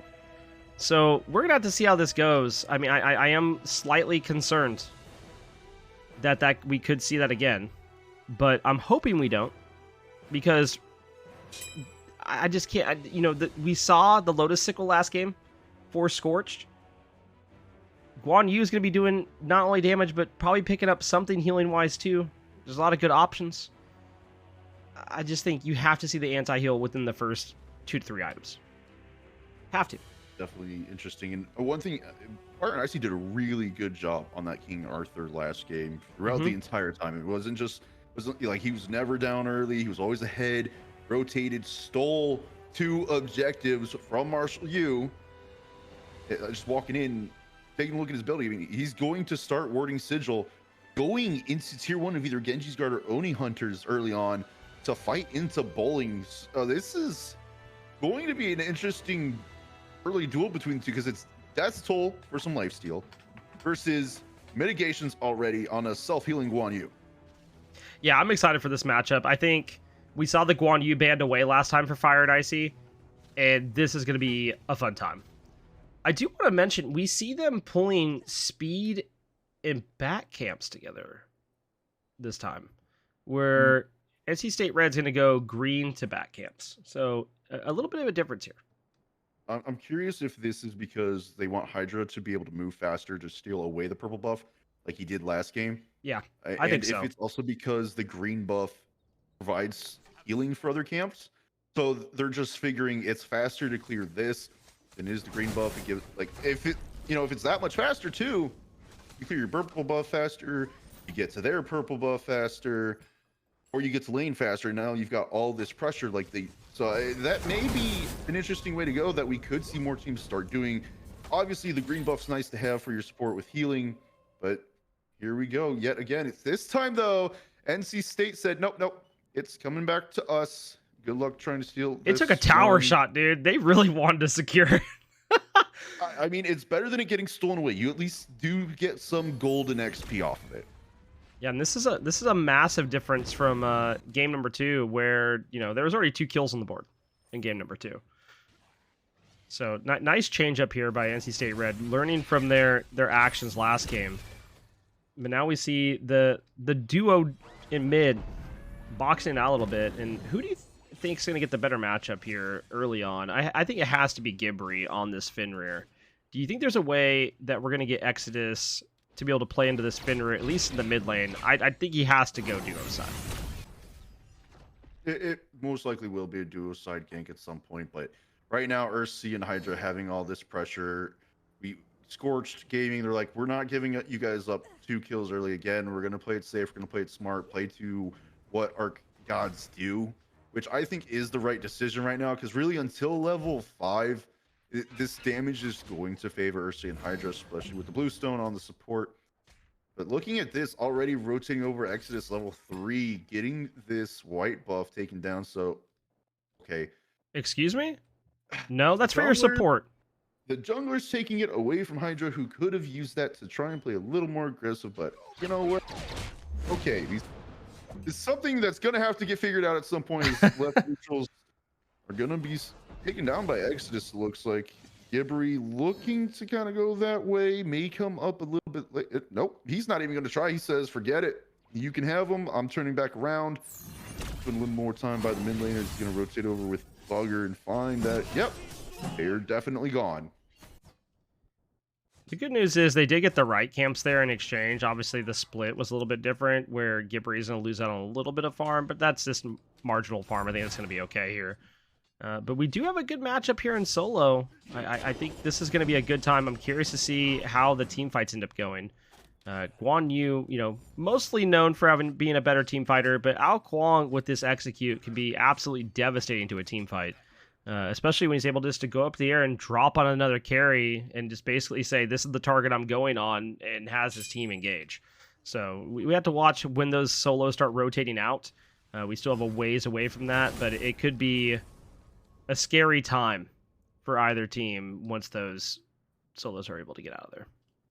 Over in dual lane, we see Gaming and Scorched allowing the pressure to be continued by MarshalluECA and wisely pulling this purple buff under tower yet again. Is Hydra trying to get aggressive? They know that they've got the timer on this. If they can get there first, they can pull it well away. So if Hydra really wants to be able to invade that purple at some point while he's in lane, it's essentially that point of you are going to have to leave the lane early to make it in time to stop us. And that's going to be interesting to see if he eventually does commit to that, as everyone's beginning to hit level 5. You see Hydra take over before Scorched. Gaming's not there yet either, but they are going to hit it on this next wave most likely. And Argus doing so much work trying to take that Bastion out. Just not enough damage quite yet, as the hair build's only starting out. And there is level 5 tick for Gaming. We see Scorched still level 4. So Hydra's going to take time to get aggressive, but unfortunately just not much you can do as the second Bastion Ursi is looking for. Understand you can't stay too long, as mentioned before. The Astral Arrows do a good job of clearing these waves. Yeah, I mean, that's what happens when you're having to pull your purple buff under the tower. You're going to lose out on some farm. I did forget to give Nova a little bit of a head nod for this Hera. I do love seeing Hera mid. I'm curious to see how this is going to play out. Argus can always be a disruption. Gives you an extra body in team fights, which feels pretty good. And I think this is a pretty good matchup into the Scylla, where last game Nova was forced to split push a lot. I expect to see Nova in a lot more team fights this game with a Book of Thoth already online. Book of Thoth coming on, is getting the stacks ahead of Bugger being started. Unless Bugger's going to rush Tablet, that'll be interesting to see, because he did go Tablet's second item in last game on the Agni. Ooh, a gank try from Gibri, putting free bowling pretty low, and he's going to have to back, which allows Fire and Icy an opportunity not just to get some farm extra, but to back as well and come back around the same time. And someone not getting around the same time is going to be Gaming. First blood going the way of Ursi with help of Hydra there. That's a pretty costly first blood, because Ursi, we saw last time, take advantage of that early lead and just continue pushing it out. We are going to see the Aussie finished on gaming as they respawn, but unfortunately, this is that opportunity that Ursi was looking for, kind of start spreading that lead wide open. Well, not only that, Hydra's running this Sunder again early, and that Sunder just really helps confirm that kill on the gaming. Just the extra damage coming through here is just absolutely massive on this Shiva. It's a really interesting play, and I love seeing something a little bit different in support because it's not generally a relic we really see picked up in Conquest too often, unless there's shields galore. So a nice change of pace here. Glad to see Hydra gets another aggressively good start off. Gibbery getting these left neutrals yet, or no, right neutrals this time. Left neutrals only about to just come up. We do see Hydra's now in the mid lane. So is Scorched, and over on the left side is Exodus forcing the ult from gaming. Not even gonna try and wait for them to come down. Would have been interesting to see Exodus try and ult them upon landing, because gaming doesn't have beads up, but instead they're gonna decide no, ADC's not here, not worth the time. It's gonna go ahead, clear the wave, back off, and Blaze already jungle presence. That's a big deal to get the ult out. Yeah, I mean that's a safety measure that's gone for gaming, and you know, the one thing you have to worry about with this Humbats is beads burn. Well, now you don't have to worry about the ult. Rama doesn't have beats, so you can come in and just do what you need to do over in the duo lane, which is something that you had to be concerned about if you're NC State Red, where this is where you want to apply the pressure. If you're Marshall, because you know earlier, Irsay really did well in this soul, put a lot of pressure up, got a huge lead early. And if you're going to be able to spiral that with the Humbats, you know, that's going to become a scary time. You're going to be able to confirm a Gold Fury hopefully before like 15 minutes this game. And I think one pick goes a long way here as Exodus, again, moves to mid, tries to do something to Bugger, isn't able to confirm anything. And it's another failed gank attempt by Gibbery over in the solo side, and this one could be punished. Ragnarok is still up, but Fire and Ice is in trouble here as well with this rotation. Free Bowling might be the one to fall, though. Wrong target grabbed. Hydra did a good job stepping up front. Exodus going to use the Fear No Evil. Unfortunately, doesn't hit the target he's looking for. And Free Bowling might be able to get out. Hydra, though, these heals, will it be enough? Free Bowling doesn't get out. Instead, he goes on to Gibbery with Exodus, gets the kill, and the ultimate comes crashing back down behind the tier 1 tower. Hydra, Exodus going to find themselves the safety as well. And that is a big second kill coming online for MarshalluECA, giving them, again, about a 2K gold lead. And this time, though, we see the Contagion first item. Blaze, we got the anti-heal we were looking for. Oh my god, can't I even imagine anti-heal being in the game at 8 minutes. That is wild after what we saw in game number 2. But what an insane get out there by Free Bowling. I mean, it should have been dead. Gets the execute, gets to live. Hydra gets to live too. And all for nothing, really, there for NC State Red. Went in up for that kill and just got nothing out of it, and instead paid the price. I don't know. It's a little bit of a scary time. Luckily, Fire and Ice are, you know, still even level there, so you haven't lost anything too drastic. But Contagion's going to do some work, you know, against this Guan Yu and Yamoja. Going to get some nice tick damage. Going to get some anti-heal online. That has to feel good this early into the game, because we know this Yamoja most likely is going to pick up Lotus Sickle again sooner probably rather than later. Definitely looks... Well, Lotus Sickle was second item last time. And it looks like that may be the way they're going this time around, too.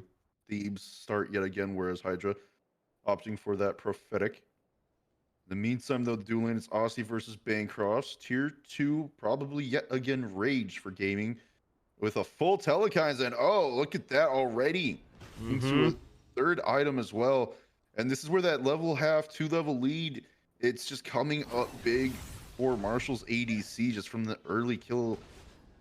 That's kind of the thing about Season 10 right now, especially in the dual lane. You die once to your lane opponent, and especially if it gives them opportunity to get a lot of farm, you are just not going to have presence on your side of the map unless you can solo them down. And speaking of presence, there's plenty of it over here on the right side. Free Bowling getting aggressed on taking 2 ultimates and just not phased by it at all, because here comes the team. Hydra is here along with Nova. They're trying to chase Fire and Icy down, but I'm a monster way off the mark. But Exodus with the Fear No Evil gets a lot of damage off multiple members, getting around the wall. Unfortunately, though, they're still being chased. Argus wants to taste blood, but hitting too far away from Hera, Wow. so they're having to back out. And NC State red. Nobody falls. That's Insanity. No one dies there? Are you kidding me? That's actually insane. Because I thought for sure someone was going to be going down. And literally everybody gets out. Especially after, you have a whiffed ult there by Bugger.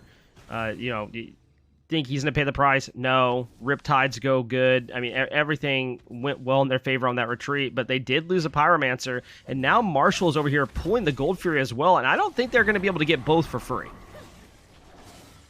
no, because Gold Fury's falling low, but Scorch, Bugger, they're here, and you got to be aware of that crush. Even if a monster's down, it's max level by now, so it will do quite a bit of damage. And with Gibbery here, you got to be even more careful. Goes on to Hydra, a nice stun, but doesn't follow it up with the Brutalize. So Hydra going to be safe a little bit longer. And with this presence from NC State, it's enough to tell Marshall, you can't do it now. Oracles instead are going to be the next look at. And Nova says, hey, I'm here. Those are mine. Boy. That is a lot of damage onto Bugger there. That is not going to be a fun time. The one thing I do want to touch on, we've talked a little bit about what happens when you get behind here on a carry that's a hunter against a mage ADC.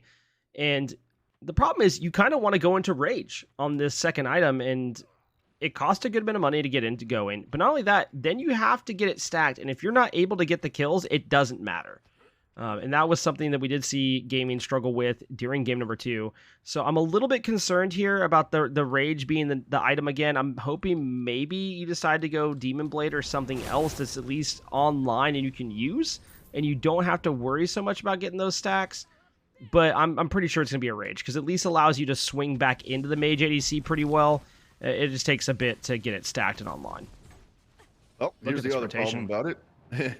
Hydra comes over here, and Ursi gets a free tower, but here is the rest of NC State Red. The only one not here is going to be Fire and Icy. Goes in is Gibbery with the Brutalized. Ursi takes a little bit of damage, but nothing too alarming. But Scorched cuts them off. You're not going that way. Ragnarok does a lot of damage, even though the beads is good. Unfortunately, that's all of Gibbery's mana. So Ursi says, you're a free pickup for me. 1 down, 3 to go. Exodus forces the beads out of gaming. Hydra gets a beautiful pull onto 2. Exodus goes in with the monkey teleport. Not finding enough damage just yet, but Ursi, these chunks onto gaming. No one able to help him. Hydra takes him down. And the rotation from Nova says Scorched ain't getting out of here either. 3 for none. Marshall, you head towards the Gold Fury. And here is the Gold Fury they wanted earlier. And this time it will be free 99. They're not going to have to pay a price for it this time. They are just going to get this for nothing after they just obliterated the duo lane after a great rotation. At least that's what we thought by NC State Red. And unfortunately, they end up paying a price by a better rotation out of Marshall. And this is what we talked about last game, and we talked about it in the analyst part, where we said, hey, what is the one thing that Marshall need to do during this next game? Well, they had a lot of early pressure, they had a lot of mid pressure, and we're seeing almost a 5,000 gold lead at 14 minutes. They have to push this lead. We cannot see them stand around an objective again, and that is exactly what they have done this game. They have taken that pressure, and they said, okay, well, we're going to go pick a fight. We're going to go counter engage a fight. We're going to get the picks we need, and then we're going to go get the objective. We're not going to stand around and just wait, and that is the one thing Marshall has done drastically better this game. It's awesome to see them learn from that mistake. Now, so far, it seems like they have learned from that mistake, but one thing we got to keep in mind, this is the same situation NC State was in last game. The levels are pretty similar. Jungles are even. Fire and Icy's ahead, but everyone else is down multiple, like 1+ levels. Bugger being the one down 1, everyone else is down 2 to 3. So this is where it's going to be the key swing. Do they allow them back in again, as we see Nova getting aggressed on a beautiful transmutation? I don't know why I can't remember the. I know the name, but the words just cat got my tongue or something. Yeah, Sorry, I just got confused by what happened to Gibbery's health, and it blew my mind that he jumped in and ate half of it.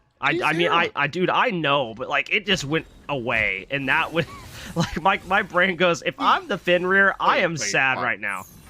Oh, Well, speaking Oh, of sad, God. I think NC State's about to be real sad. That Pyromancer goes down completely unnoticed. Bugger caught a glimpse of it, but yeah, a little too much going on. Free bowling being over there means no, there's no chance to get near this one. That's 2 runic bombs in the hand of MarshalluECA this time. That is 3 objectives not stolen away. Fire and Icy not able to rotate over to any of these. Does have teleport now in his hit, but did not early on. So he's gonna try and get this tier 1 Taron right down, and he's gonna do it even with the Bastion up. So you know what? More power to you, but you do gotta be careful because Hydra's rotating up high.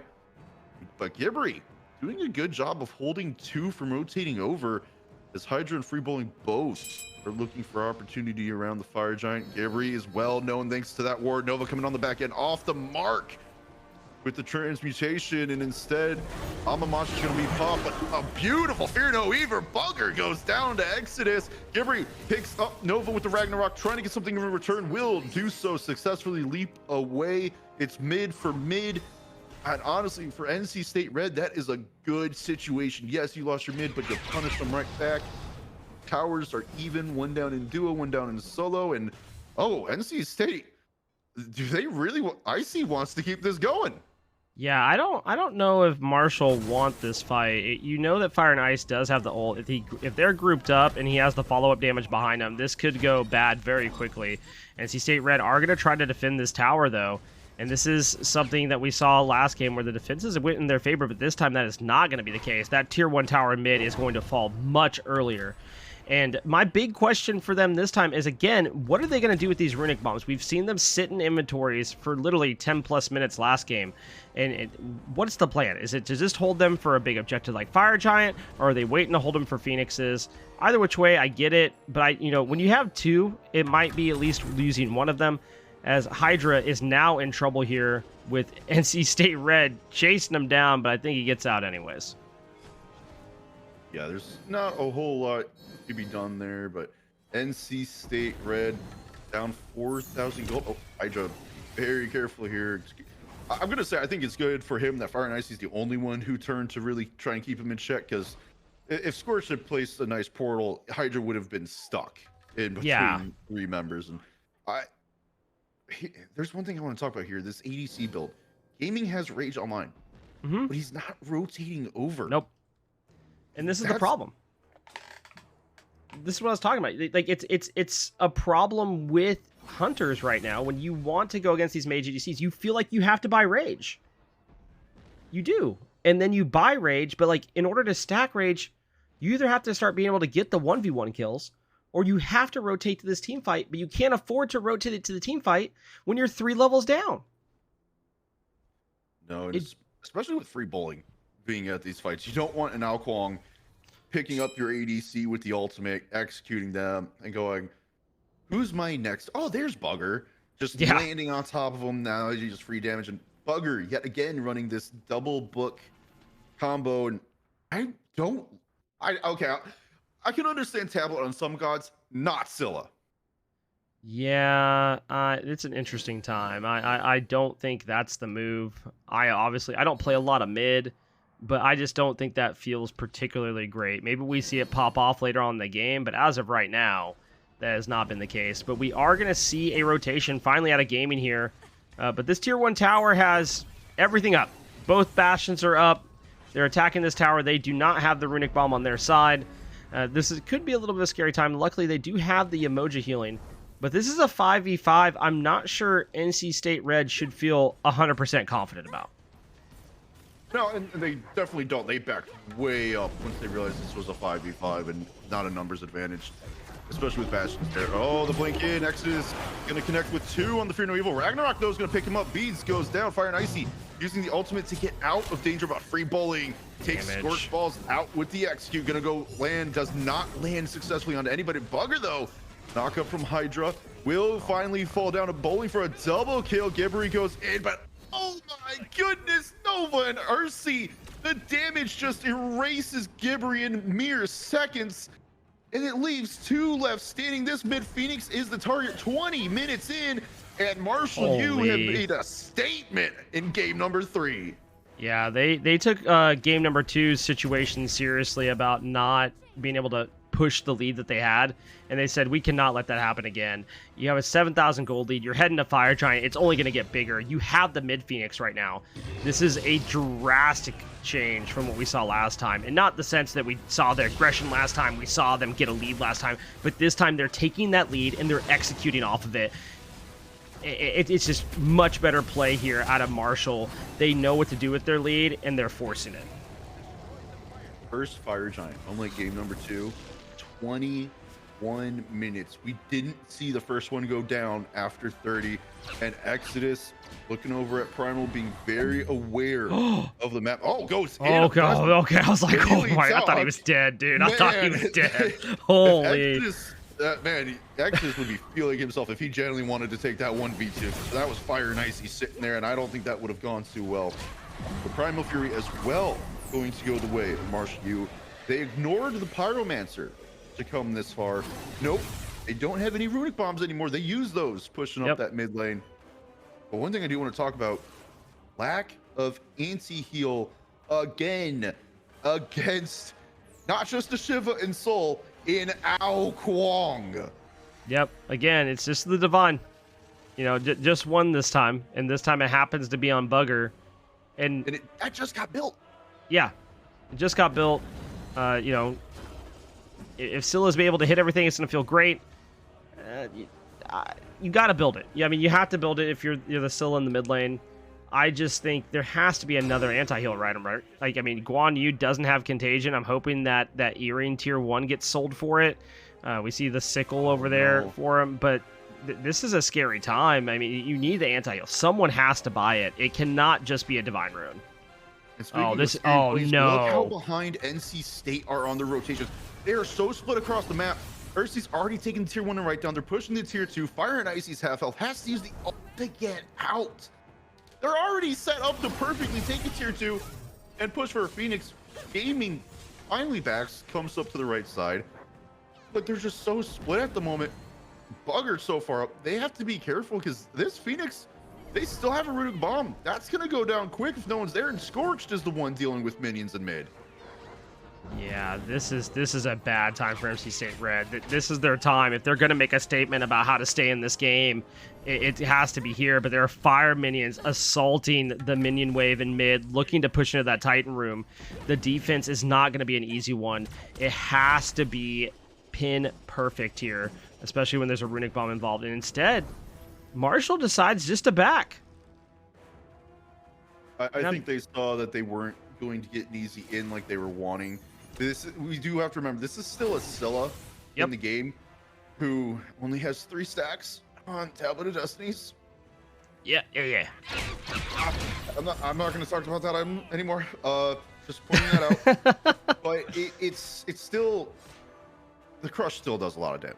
Minion waves are going to insta clear. It's not that easy to push into a Phoenix, and when no one's stepping far enough up, you don't see opportunity for your tanks to just go in and boom. The only one with Blink is Exodus. Bowling's got Aegis and Beads, so you know you do have to be careful about how you engage, because even if your support goes into engage, which at this point he has to be almost, it's going to be very difficult for him to stay alive. There's still enough CC from NC State Red that he goes in and no one else from MarshalluECA is allowed into the Phoenix. There's some other just odd things I'm looking at with builds here that I'm a little bit surprised about. Scorch goes the Heart Ward instead of picking up the Pesty here. Again, I'm kind of confused about why we're just ignoring the fact there's an Ao Kwong and Shiva on the enemy team, and a Soul. Soul has a lot of good healing too. It's just an odd place to be. Along with that, I don't think Gibbery bought Shadow Drinker last game. I almost called it Shadow something else. Odd pickup there for that second slot. I don't necessarily dislike it, just a little bit surprised that it's not something else. And I think maybe that's why this Fenrir isn't feeling as good as it did early. But, again, the Fire Giant's back up. Marshall is now, look at this setup here. They're just holding the corners here, looking for someone to walk in and make a mistake. Luckily, NC State Red doesn't do that, but Hydra does have good vision on the Gibbery here. It's getting pinged out. Fire and Ice tries to step up, but this could be detrimental to the game for NC State Red if they cannot either defend Fire Giant or find a way to get a pick and set up a defense. And Hydra did a good job just following behind NC State Red. Didn't get too aggressive, didn't get too close, but just said, hey, they turn, I'm here, we get kills. Scorched stepping pretty far up as Bugger and Gibbery from the right side were looking to get close. Exodus dropped the Fear No Evil pretty early, so that's not going to be there to deter anyone else from getting near the Fire Giant. It's under half health. MarshalluECA, NC State, someone's got to do something, and it's finally going to be Nova dropping Argus on 3 going through. Bugger uses on Monster. Gibbery is going to take out Hydra in the back end. Ragnarok gets used, but not going to find anybody. Falling very low himself. Ursi drops the ult on top of him, does not find the kill, however.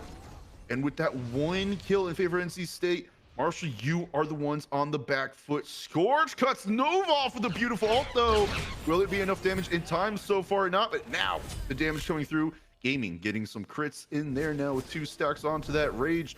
And suddenly, MarshalluECA, with their 11,000 gold lead, have been forced out of the Fire Giant pit. And NC State Red say, we're going to take this. And Fire and Icy, he spots Ursi and says, I'm not going to let you back there. You need to go a little further back. And this is reminiscent of game number 2, where NC State Red gets a Fire Giant. And yes, they're not going to be able to end the game off of it immediately. But guess what there's a lot of on the map? There's a lot of towers that are going to help get this gold lead back to even. And this is what NC State Red needed. They needed to make a defense on the Fire. They needed to get a pick. They didn't just get 1 pick. They got more than 1. They did what they needed to do there. They're going to lose Gold Fury. Who cares? They got what they needed, and now they're going to be able to group, and they're going to be able to push and hopefully look for another pick and possibly some towers here. This is a great play and a great way to kind of stall out the game to help them get back to even. It is a good way to try and start it, but unfortunately the other 2 objectives do go the way of MarshalluECA. They're going to keep about a 12,000 gold lead here. And plays, they did get the objectives, but they have no towers this time, unlike the last game where they did come back with the Fire Giant and get these structures. NC State still has to be very careful about trying to push them down because MarshalluECA still have quite an advantage. Oh yeah, 100%. Marshall has a huge advantage here. They're up 12K. It's nothing to scoff at. They make 1 misplay, and that's completely fine. They're not devastated by this. They should be able to continue to play just like they have been. They just need to be aware of what went wrong in the last team fight, and that is you got an early Humback's Blink that didn't get you necessarily what you wanted, and then they got played off of in a bad way, and that's fine. Mistakes happen. You had a huge lead, so it's not going to be detrimental. I think Marshall just needs to be aware, hey, what went wrong? Who are our targets? Who do we need to pick? And really right now, I think you have to be looking at Gaming, who's starting to get these Rage stacks online. And the pin is feeling pretty good when you have, a dominance online. Ooh, Bugger. You need to be careful. Almost stepped too far. Oh, no. I'm a monster. Oh, Bowling just evaded that. That would have been huge if that landed onto him. In the meantime, though, Ursi is the target. Nova, though, on the back end away from the fight, gets Gibbery down. This is a huge pick coming out from MarshalluECA. NC State, they still want to push forward, but they got to keep in mind, they just lost their jungler with Ragnarok. They don't have the same kind of setup. All their other ults are down, whereas Nova and Free still have theirs. Watch Gaming. Oh, man. Fire and Icy trying to get onto Exodus, who manages to leap on out. There's only 2 here. They won't be able to stop this tier 2 from going down. Hydra dashes away. Trying to get some setup, though, because Nova is back with Argus. And surprisingly, NC State, they didn't do a whole lot at first to this tier 2. It's under half health, but now MarshalluECA, with healthy members, they're pushing them very far back. I think you still have to watch out for this Rama. This Rama absolutely chunking the team fights here. If any type of setup comes through, it could be huge. And now Gaming is pushing up. He's following it up. And, dude, Bowling is playing with fire. Literally with this Fire and Icy. Hydra gets pushed out low. And now NC State Red back up a little bit. Get that healing going between the Emoja and the Guan Yu, which is going to be enough sustain to continue this push onto the tier 2 tower on Duo's side. And one thing I do want to talk about, neither of these mids have Soul Reaver as of yet. And my concern for Bugger is that he either has to go percent pen or Soul Reaver. which are you going to sacrifice in this situation? And Nova decided to sacrifice Soul Reaver for a percent pen. That's a part of the reason he gets chunked so much, but it's still not as much as could happen. Instead, though, Argus comes drop down onto Scorch. Gaming gets hit by the transmutation, and they're still pushing forward on the back end. Gibbery? Exodus spots out Gibbery. Fear No Evil gets used, but Bowling wants to chase him down. Ragnarok pulls him in. Beads is going to try and continue fighting this out. Huge saves the life temporary, but it's a turnaround. NC State have shut down Marshall U in a 3-for-1 trade. And this is what I was talking about. You had to watch out for Gaming. Bugger hits an absolute monster ult, and then Gaming just comes through, follows up with the damage, just playing his role to perfection here later on in the game. Was able to come online late last game. Seems to have the Zapman passive going for him this game as well. And now they are assaulting the Phoenix, but Fire Giant has worn off here. They're going to get the Phoenix, but I think after that, they have to leave. They will have to leave, even though there's 20 seconds until Tony's up, right? Everyone else is up. Hydra and Dark Exodus, close enough to the fountain, can decide to back and come back and fight in heavily. So I do like this call, back off. Should be going for the Oni Fury, as you pointed it out. And Fire and Icy going to start it up, but Blaze, that fight, it looked like Gibbery was going to fall. Bugger, though, that ult, perfect timing, saving his life long enough to allow him to help his team get started on the next kill. I mean, just insane. I mean, the fact that Gibbery just doesn't get obliterated there, is able to get the Ragnarok off, pull into Bugger, just getting the enough, just enough as far as the range needed from a monster, and lead that team fight the way it went. Gaming on the backside of that just played it perfectly. I really have to shout at Gibbery there. Gibbery baits, and I don't know if it was on purpose or not, but baits a monster move over to his side, and then is able to just lead him into his team to finish it off. I don't think it was baiting. I think it was more of like he found the target he wanted, pulled it over, and they were boxing each other. I mean, look at Bowling's build, and Gibbery was still boxing him almost evenly the whole time.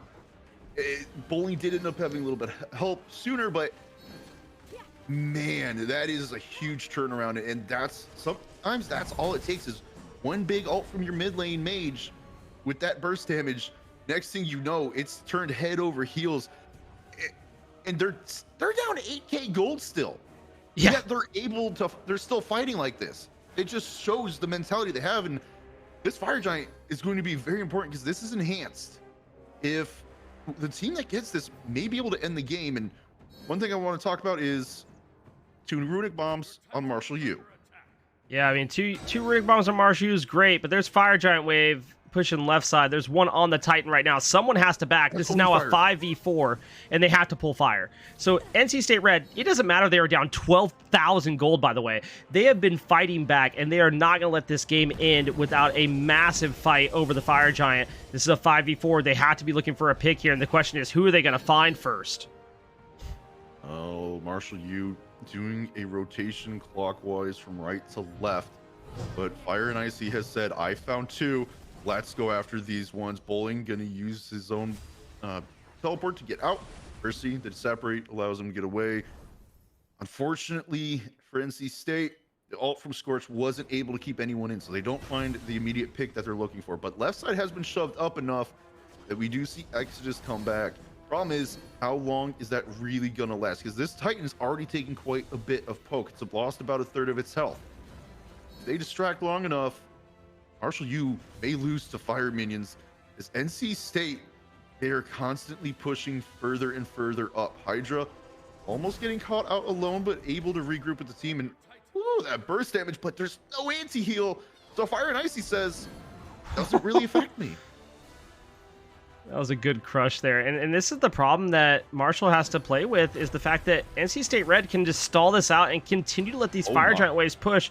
As Fire and Icy does get poked out, but just hops on the horse and says, that's cool, I'm going to go back to Fire Giant and heal with my team. There's nothing you can do. They drop fire again. I don't know if that's the call, but it looks like it might pay off as Beats Aegis for Heresy here. Back end, Exodus did use the Fear No Evil. He's trying to help out the team. Gibbery just gets obliterated by the ult from Ursi. I'm a monster hits, but it's not enough damage right now. Fogger takes more damage from Nova, but it doesn't matter. He's able to eliminate Exodus, who I'm pretty sure teleported to him off the monkey. Left Phoenix has come back up for Marshall U, but it's going right back down. These firemen is still going through. No Free way. He's had it back, but Nova gets scorched. That's 2 for 1, and it's a 3 versus 3. Bugger needs to get further away. Gaming, though, chunking Hydra with this crit. And there's just trying to find the safety to get out. Argus chasing down Fire and Icy. They'll push after, but Gaming turns around, helps out. That's going to go down. And Blaze, it happened last game. This time, NC State were committing, but it looked like they just didn't have enough damage going on the Fire Giant. I felt like it should have been half health by the time Fire and Icy got back there. Yeah, I'm a little bit surprised that they weren't able to poke it down further than what they had. I also think there's this weird idea going on where, like, hey, guys, if we just get 1 pick, then it's definitely ours, or we get this 1 pick and look at what Titan's health is right now. These Fire Waves have been doing a lot of work. Maybe we can just get a pick and we could just run it down mid or run it down right and just end the game. It's this like debate of like, do we just sit here on Fire and play around, or do we look for something? And it seems like there's this back and forth and they can't decide exactly what to do. They're now suffering for what Marshall did during game number 2. So I believe NC State Red is still oddly in control, 8k down around the Fire Giant, which is mind-boggling to say, but they've been doing this since they were down 12k gold, and Marshall has to figure out some way in to this Fire Giant pit. They haven't been able to walk up to it for like the past 8 minutes. Oh, well, I think that's surprising. They haven't been able to walk up to it, but it still hasn't gone down. Right. They've been trying to get this Fire Giant for what, 6 minutes now? Yeah. This is where the bigger concern comes in, because now it's like, yeah, you've got minions pouring on the left side, but that means, at some point you have the 1-man advantage. So even with 1-man advantages, they haven't been able to break the barrier.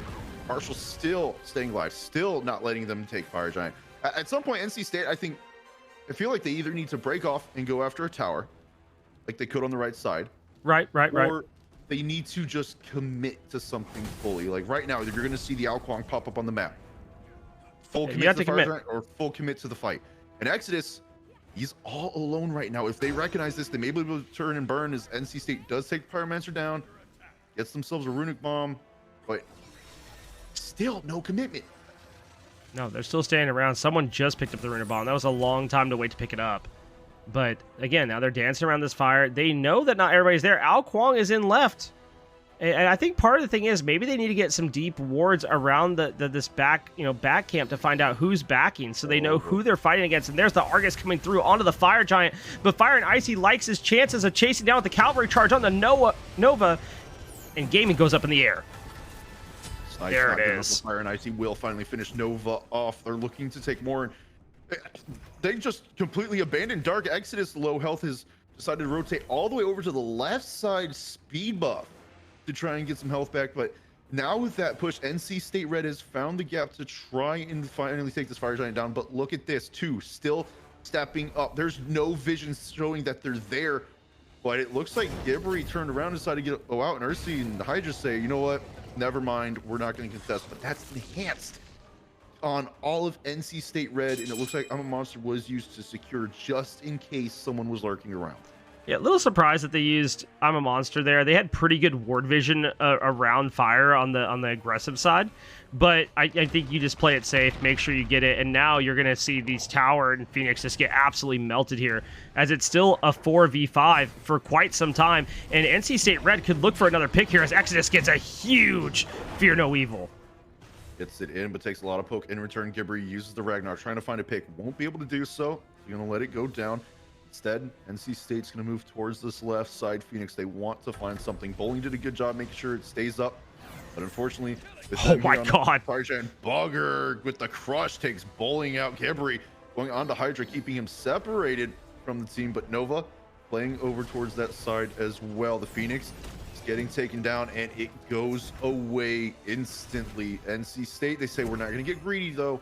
We're going to back off, regroup, make sure we're good to go. Taladesi still not near being fully stacked. 28, you know?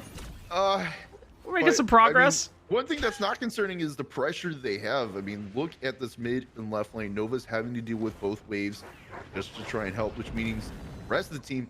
Oh, my Exodus. Man, if Tablet Destinies was fully stacked, I think Exodus would be a lot lower than they are right now. But Hydra getting CC chained up high. Oh my god. Uses the dash to get out, but another Oh, fear, no even off. no! Just said, no, it's a double kill with the setup from Fire and Icy. Looking for a third. Gets it on Nova. Looking for more. It's only RC. Won't hit that one. It's in the fountain. Not a big deal, but a triple kill with the help of the solo laner. And game number 3 goes the way of NC State Red. And they just took the gold lead at the end of the game. They were down 12,000 gold at one point. 12,000. Not only just 12,000 gold, all of their towers, a Phoenix down, and they're able to defend and turn it around off of a fire giant. Absolutely insane play by NC State Red. Those guys' mentals are just cracked. Yeah, if you can't give them credit from watching this game for the early to mid game, you have to give them credit for how they decide they're going to stay in it and fight back in the late game. That's 2 games in a row. And that second game of the 2 that we saw, it looked like Marshall, again, full in control, but pushing it even further this time. And it just comes down to one fight, they push up, and then Bugger's ult. I really feel like that ult onto Bowling to help Gibby just a little bit longer. Yep. Really helped turn the fight. It's like almost felt like that moment where NC State, it wasn't just an ult that changed the course of a fight. It's almost like it got them excited and just roaring to go. I mean, I'm just amazed, dude. Like I do agree. I think the Bugger ultimate to save Gibry's life definitely was the game changer. Because it allowed Gaming to also pick up a couple kills, allowed him to get a tower, allowed him to get a Phoenix. And at that point, it's like, boys, we're in it. Like, you know, we were down 12K. Who cares, dude? Like, we were in this game. And that has to be a huge confidence booster when you're down that much and you're able to pull a fight like that and win it. And then the dancing around fire, it took a while. It took a long time to get a pick. It took a long time to be able to drop it. But finally, they get the pick they need. They go to fire, and then Bugger ends the game with a triple kill on a monster. I mean, that's just a cracked play. Huge shout-outs to both teams. I thought both teams played extremely well at all like different facets of the game. But NC State Red's mental game is just unshattered. Yeah, one thing I do want to say is Bugger only did 36,000 player damage. Yeah, I mean, it could have been more if he didn't have Tablet. Right, Tablet. Bugger, I'm just going to say, you maybe don't take Tablet, get Karen's coin, get Shard, helps you shred tanks. Mainly, I think it's because of how Tablet's passive works and how it stacks. Yeah. Scylla, I mean, you have to hit the Sickle, you have to hit the Crush, and you have to do it in that 2 sec. I really feel like it's not the item for Scylla. Like Merlin, other gods, especially Agni, I do think that those are possible. It's just, I honestly, I feel like had that been Karen's coin or Obshard, this game may have been NC State's a lot sooner because Bugger would be shredding through tanks a lot faster. I do have to say that Bugger's in chat and earlier said I'm going to have to keep a tally how many times I get roasted for whipping Scylla abilities because of the tablet stacks. Oh, man. But, I mean, I do think we've seen Tablet a couple times. I do think that it pops off on a couple gods. I do think you have to. I think percent pin just goes good here, but it worked out. So here it is. They did say we clowned him all early game because of how many stacks he had on the tablet. Fire and Icy, that's good stuff. You got to clown a little bit, and along with that. Shout out some of those steals. Those are pretty sick. Thank you, Fire and Icy, for the follow. I appreciate that. And thank you for everybody that's followed and subbed tonight. I do appreciate it. Thank you so much. Those were, those were really good games to cast. It may not have turned out great in the end for